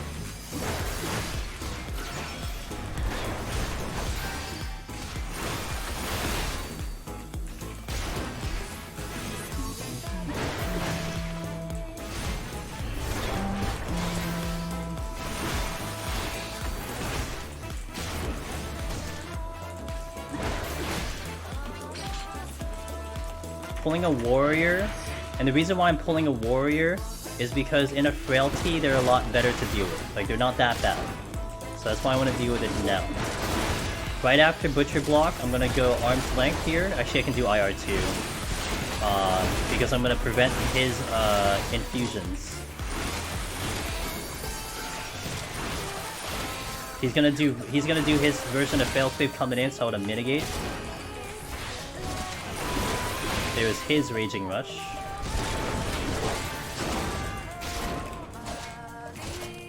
I'm gonna damage boost myself over to the other side, because I'm... oh, never mind, he died. I was gonna take the knockback to go to this room, but instead he just died, so I guess that works too. There's a lot of bronze chests here. I'm gonna pull... okay, I'm in no rush now. I'll pull you. Where's the other warrior? Okay, I'm gonna pull him way back here. What's the max potential kill count for 91? Max would be 12, 13. Like, once you get to the last set of floors, it's when it ups it to like 12 to 13. That would be like, I don't know what you did in life, but man, you did something real bad today. If you got a 12 kill floor. It's possible, but man, you gotta question what you did today. But like average, I would say what you want to look for, like if you want to go for an average, right? It's like, okay, this floor is going to give me this floor is going to give me this. I'd say 7, 8. 91 plus, you want to look at like 7, 8-ish will be like, okay, that's normal. Anything past that will become a little spooky, you know? So I don't know how many we're at now, but I think I've killed 2 white mages of Gozu. 2 more white mages, so that's 5, 6, 7. I think we've killed 7 so far. Can you stop? He's not positioning correctly. Sorry. There we go, that's good. And as you see, like, one of the reasons why the strength comes out right now, look at how much time we've been on this floor. You're getting the most use out of it, you know? So sitting at 3 strength and just waiting for it, you know, waiting for another one to show up may not be advantageous. You're getting the most use out of it right now. Been here for like 7 minutes. Yeah, 6 minutes. Every minute of that strength has gone to use. Oh, whoops, that's on work.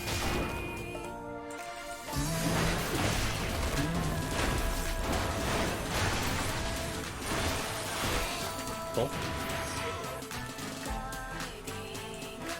So think they're getting to 8 or 9 right now.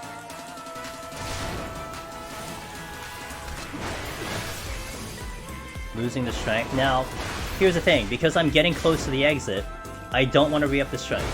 Shit. Piece of shit. Sorry. You don't want to re-up the strength now, because think of the efficiency of your strength. If I were to re-up the strength right now,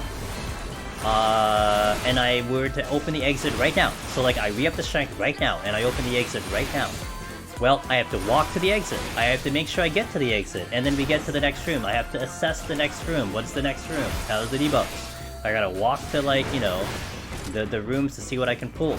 You probably waste 2 minutes doing that. That's like 2 minutes out of your time. That's 2 minutes of strength that have gone to waste. So whatever happens here, I do not want to re-up the strength. I want to just wait till I get to the next floor, and then we'll figure out something after that. So when you use your pawns could matter, you know? Like, here's a big one. When you have 4 minutes of strength on your thing, and you walk into the next room and you get a strength. Sometimes people use it right away. That's bad. You should use it when you're finished with the floor, when you've expended all the strength, because otherwise you're wasting 4 minutes of strength on the clock. You use up the timer on the strength, and then you get the new one.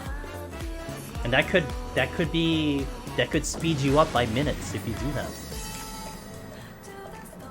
Cool transportation method. They call it what? Damage boosting, right? That's how the gamers call it. Okay, this is a clean floor, so we will definitely fight through this one. Got my steel back, so we probably even re-up the steel and strength again. Maybe even consider doing a frailty. Although I do want to check the silver. Where's the silver? It's over here. Okay.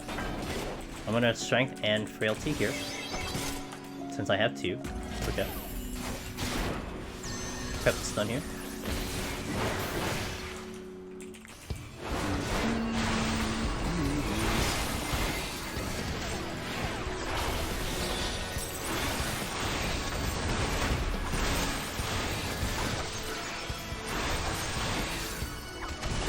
So this being a clean floor, meaning no debuffs, no nothing, we are certainly going to take advantage of fighting things. I'm going to kill as much as I can, and then we'll get off, and then that means I only have 1 more floor to fight, aside from the flighted floor. We do want the Mifune? I did. Changing positions here? Fuck. Well, that's a problem.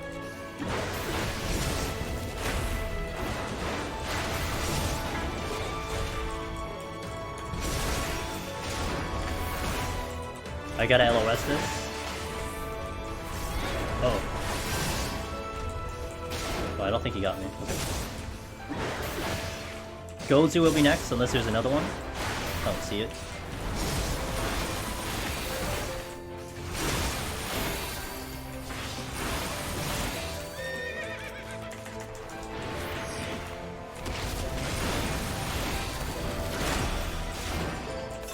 Pulling as fast as possible. I'm not thinking about it. By the time I finish the Mifune, we already know what we're pulling.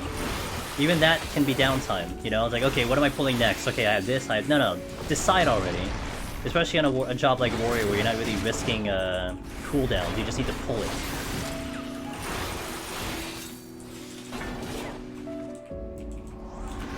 Again, IR rules. Your IR is up, burn it. Although we just used it on the Mifune.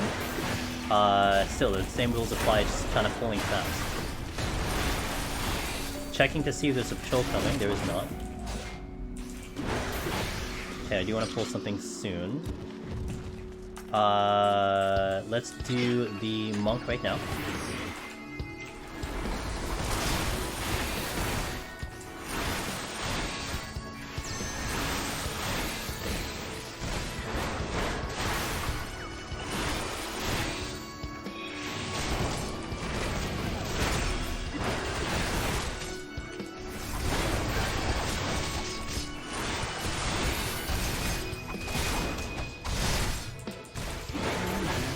Can do one more pull. Oh, we got Korgans. Okay, well, we'll just do that now. 4. That's a speed up. I forgot I altered this room. That's a massive speed up that we got the Korgans, and we are out. Free floor, almost. Huh? Got a flight back, so now I basically am kind of out now. We check all the chests. I don't skip a single one until we get all the way to the top. So I can now flight the next affluence, and I will alter. We have exactly enough to get all the way to the end. Sight again, that's actually going to be really useful. Now I am curious, I'm actually going to check the rooms here. Chayla said that there are landmines in 92. We're going to see if she's right. I see a luring trap, I see a luring trap. If you see a landmine, then that is a valid strategy. No pressure. Now I only did get a 5 roomer, so I mean, you know, there's a lower chance of that even showing up, but... Nope, we got luring traps all over the place, but this is also a treasure room. Okay, we're out of here. The monk is... Oh, that's a warrior. It might aggro. Nope, just kidding. I'm kidding. I mean, it's a low chance, you know, especially with the lower rooms, it's fine. I'm kidding. You're good. Benefits of checking all the chests. We picked up a flight, we picked up a sight, we picked up a lot of stuff, guys. Don't skip chests, man. We did get blinded here, but this is flighted. Okay, checking the chests.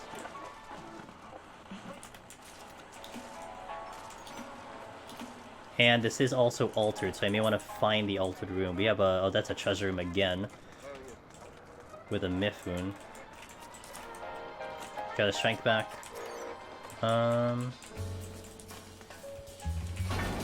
It's also the exit room. Nice.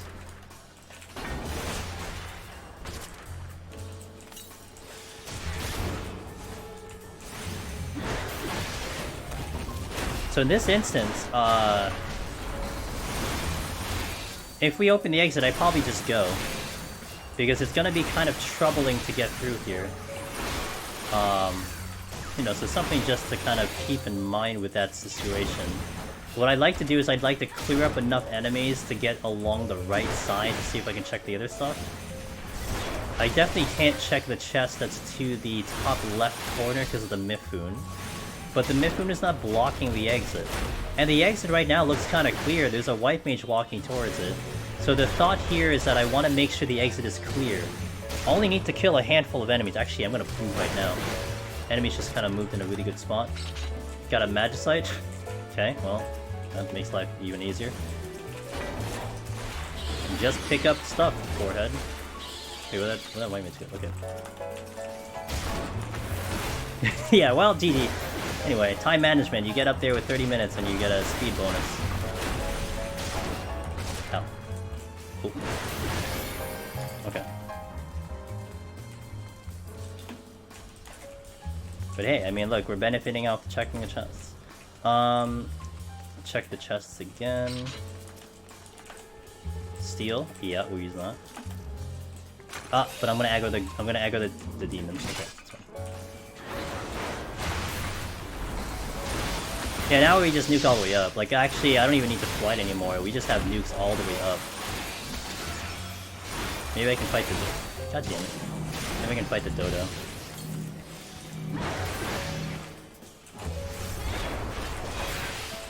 Not bad after, like, wiping out, on Serenities on 71. You know, honestly, like, if... Oh, sorry. Hold on, my head. If you're really looking at this run as a whole, you're winning this run because of 71 and 81. And pretty much all of my runs, like, I'm sure there's a handful of you that have seen, like, more than 2 runs towards 91. Like, this has been happening literally every run at this point.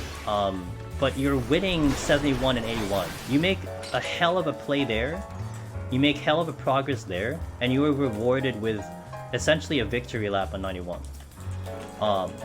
You still have to kind of keep the game plan there, but man, like right now, the way my runs have been going is just nail 71, nail 81 especially, and then 91 is just kind of this. It's just easy. Of course, there is certainly, you know, if you have to deal with 91, there's certainly ways to try to deal with it, but nowadays it's just a lot different. Oh, I don't know why I'm LOSing. Let's get the strength up again.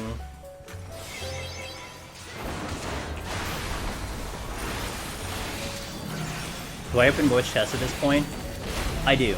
I don't take it for granted.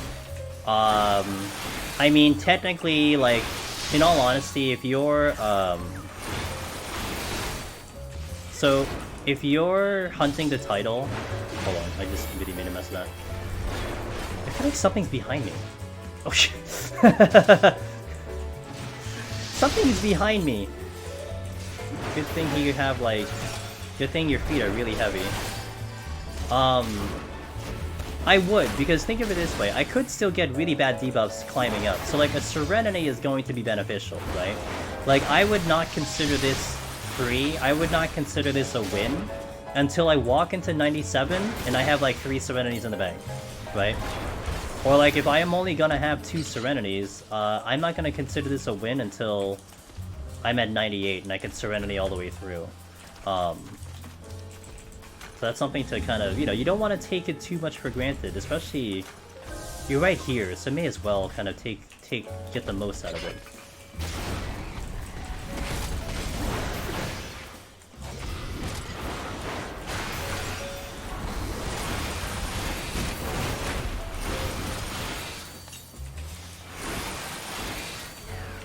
I missed.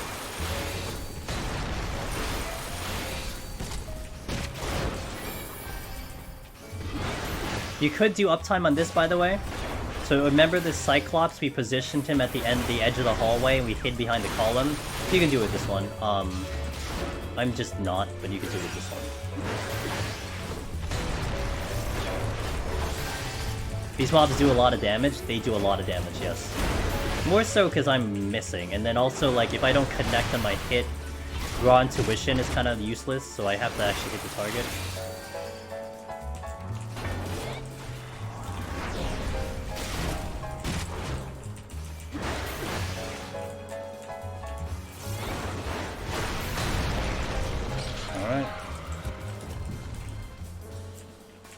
Oh, I checked that and I didn't open it. Okay.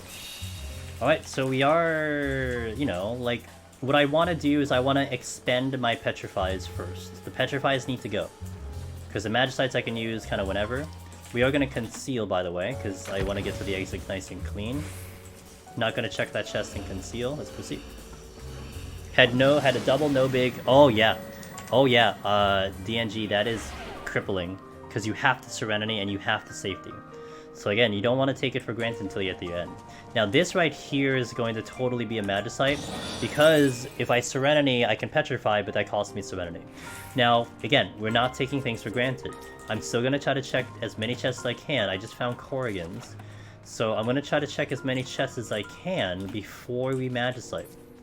I am willing to also step on a trap to make that happen.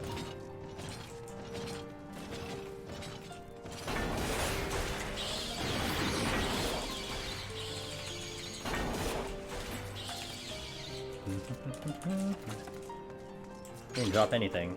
Damn. Didn't get me potsherds. He got me a lot of potsherds. Look at that. Look at 3 potsherds. Fog. Well, I'm not spilling any chests here. So this one I can just get rid of and we go. Really bad triple debuff, but it's okay. Where's the exit? Alright, so that's one Magicite down. Now, all the way up, I could do sights and safeties, because we have 5 floors. We have 95, 96, 97, 98, 99. So we can use our sights and safeties now. Okay, this looks like a good floor to petrify, so I'm going to sight here to plant a pet. That is a treasure room.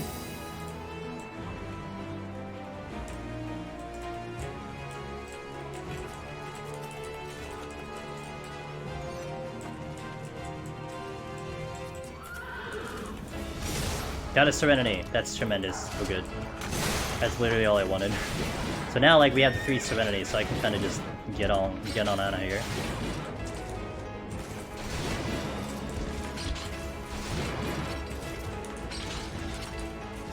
Okay, let's proceed.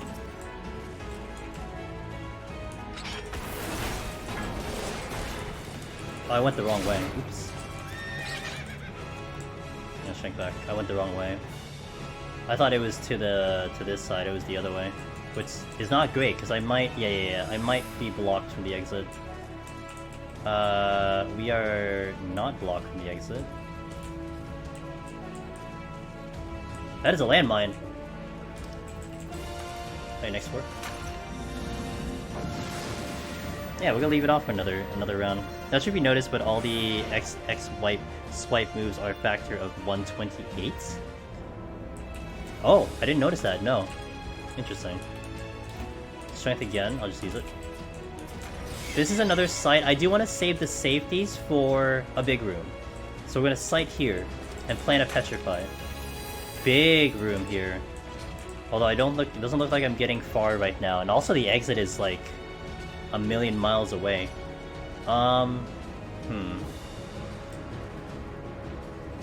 We'll take the Mifun with me. Need to watch out for. I need to LOS potentially. Wow, the alterations have been nice today too. Damn.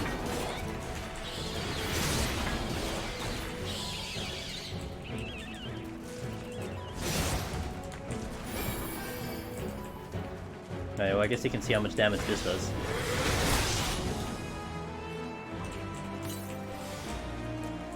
Okay, that's good. We're close enough to the exit. Okay, let's go to the exit.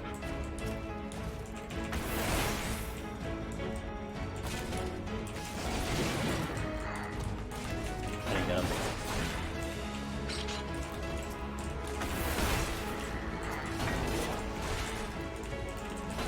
So now, like, we are in that spot where it's just, it is kind of home free now. We're walking into 97, 3 Serenities, 3 floor wipes. There's no debuffs that could potentially stop me. Let's get up to the exit. Yes, for the fake exits. I could do conceal sites, which if we get a big room I can showcase that, which would be fantastic. But yeah, we'll see what the next 3 have to give us. Almost have the speed run, but this isn't a score run, so.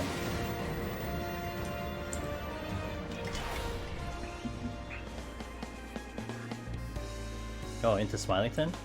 Okay, so let's do a safety here. Safety. We'll do a safety. And I'll go opt for a Petrify here. Okay, Jackie. Try to find the exit though. Okay, well I just kind of made this a little complicated. That is not the exit.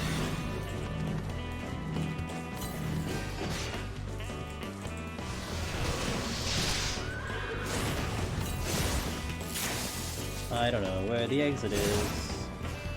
Not here! Shit.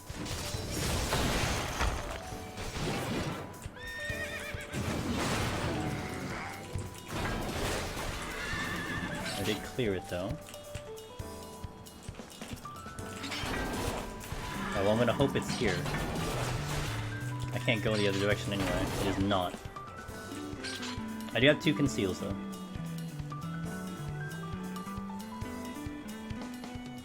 Hey, I'm glad you're watching.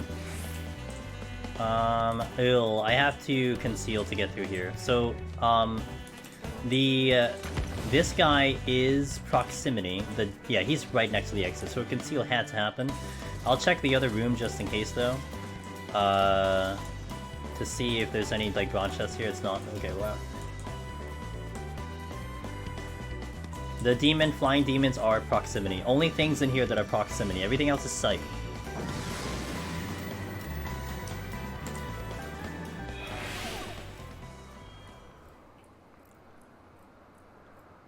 Ah, we didn't get the big room. Oh well, I can't showcase the big room. It's alright. Check chests here again. Rip. To Kyozo. Oh, the chest is here. Yeah, let's nuke it.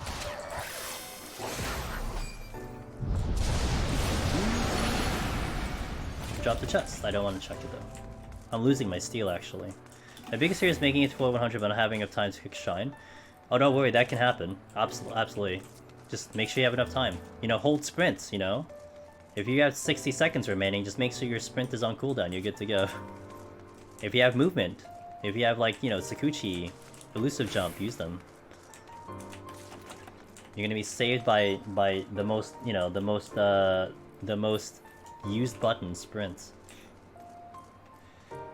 Alright, we will see if there's a dodo. And actually, if we do find a dodo, I will fight the dodo. So you guys can see a dodo. We haven't been able to fight the dodo. So we'll see if the dodo's here. Osu, good morning. Messy RNG. Dude, I had Messy RNG 71 plus here too. Pretty nutty what I had here. But we still made it through, it's alright. Okay, Fortune. Let's see, Mr. Dodo's here. Or Miss, I don't know if it's Mr. or Mrs. Check the exit first. Okay, nothing there. Let's see these other rooms. Shh, quiet. That's a luring trap. We'll check this room. None here. I did try to fight one on a Dark Knight, and we almost got obliterated. And then I decided to nuke because I was getting obliterated. Yeah, I forgot to pull. It's okay, not a big deal. I'm not seeing him or her. No. Hey, Paradox. Well, we're gonna save that luck for the next run because we have definitely nailed this one. Nailed it down packed. No dodo today, guys. Unfortunate.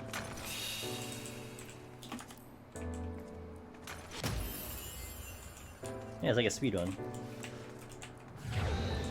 Tenma.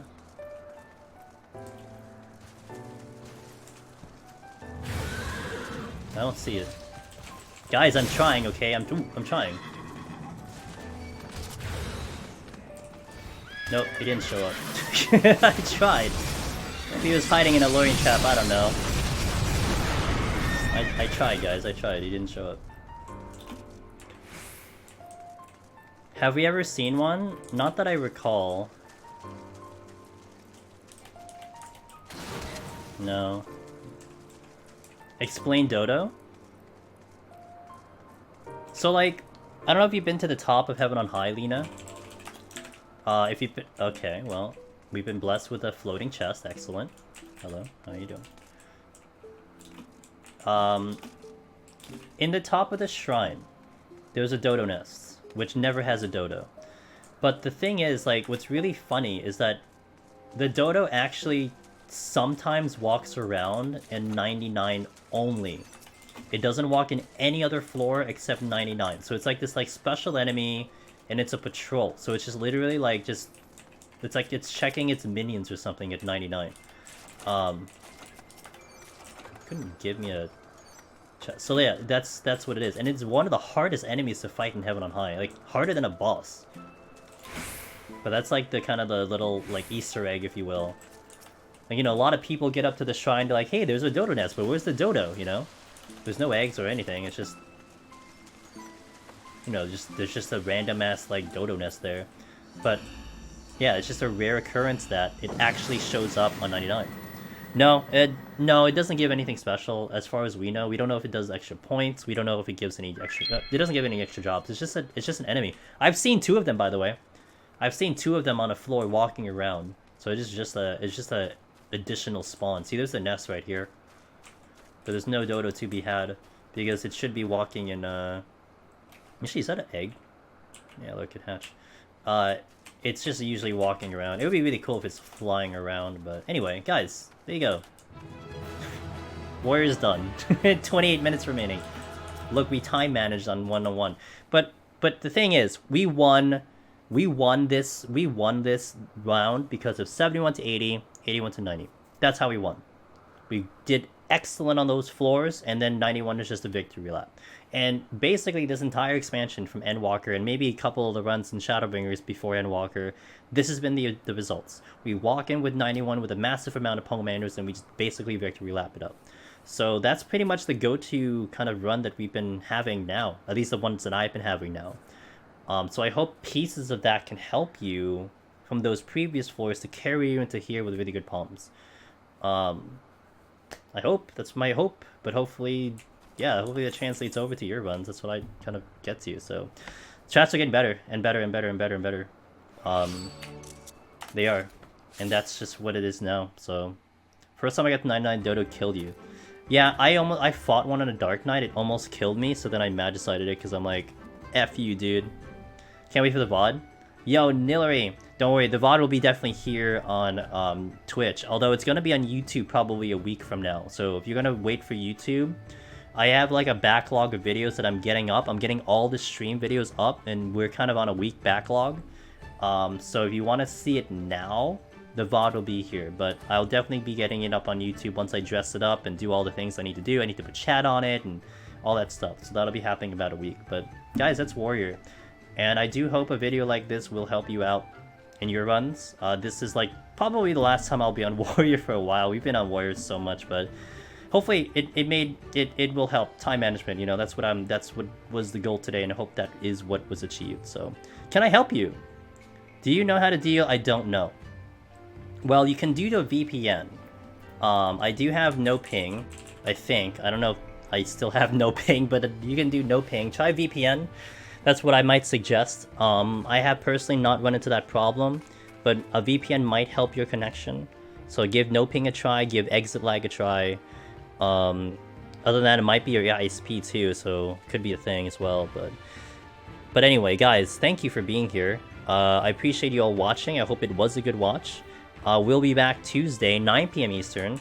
We are going Scholar, guys. Scholar, Palace of the Dead. That is our next destination. We are going to try to clear on Scholar. We do the setup file 1 to 121 Tuesday. We continue it on Thursday, so Scholar it is on that coming. And then Friday, we're going to go back on Dragoon. I tried Friday, this last Friday on Dragoon, but I was literally getting a blizzard, and the connection was really bad, and I died to lag. So I'm gonna come back to Dragoon. We want to get that clear on Dragoon, so it'll be Friday. I don't know what I'm doing next Sunday, but that's what we got the next 3 days. So didn't know if it's been asked before, but in regards to the scoring system, what changes would you like to see in the future Deep Dungeon? In terms of scoring, for them to release an official scoring points thingy. Because we already figured out scoring. Thanks to the community, thanks to Alpha Shoot, thanks to other people, you know, who have worked the scoring system. Like, we know what the scoring is now. So, no need to put it on a mystery anymore. Just, like, implement some, like, live high score thing and let us just see the score live. That is what I want for scoring. That would be amazing. So, but yeah, like, the scoring is not really a mystery. People know how to do it. It's just optimizing it is the problem.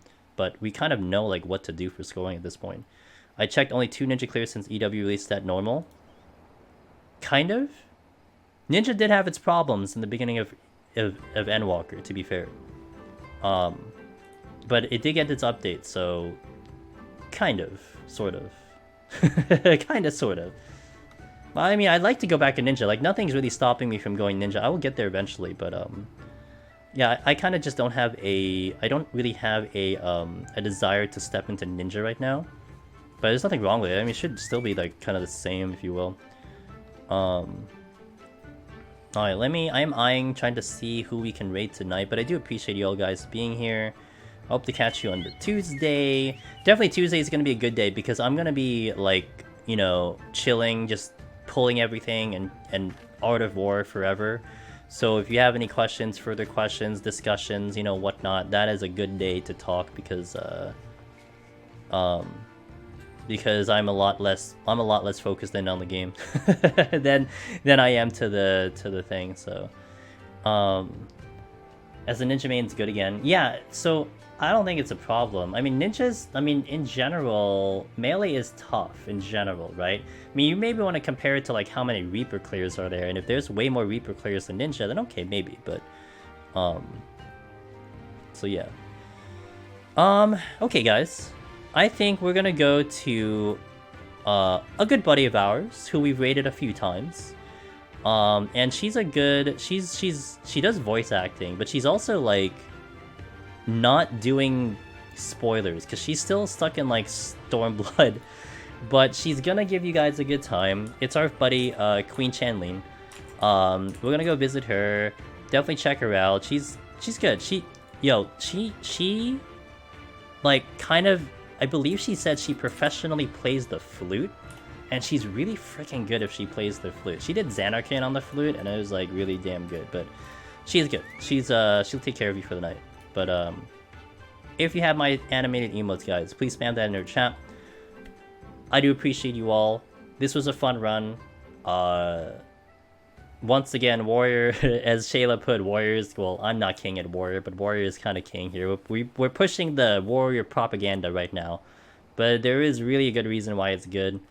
So if you're thinking about Lone Hero, it is a good job, so take it into consideration, alright guys? So thank you.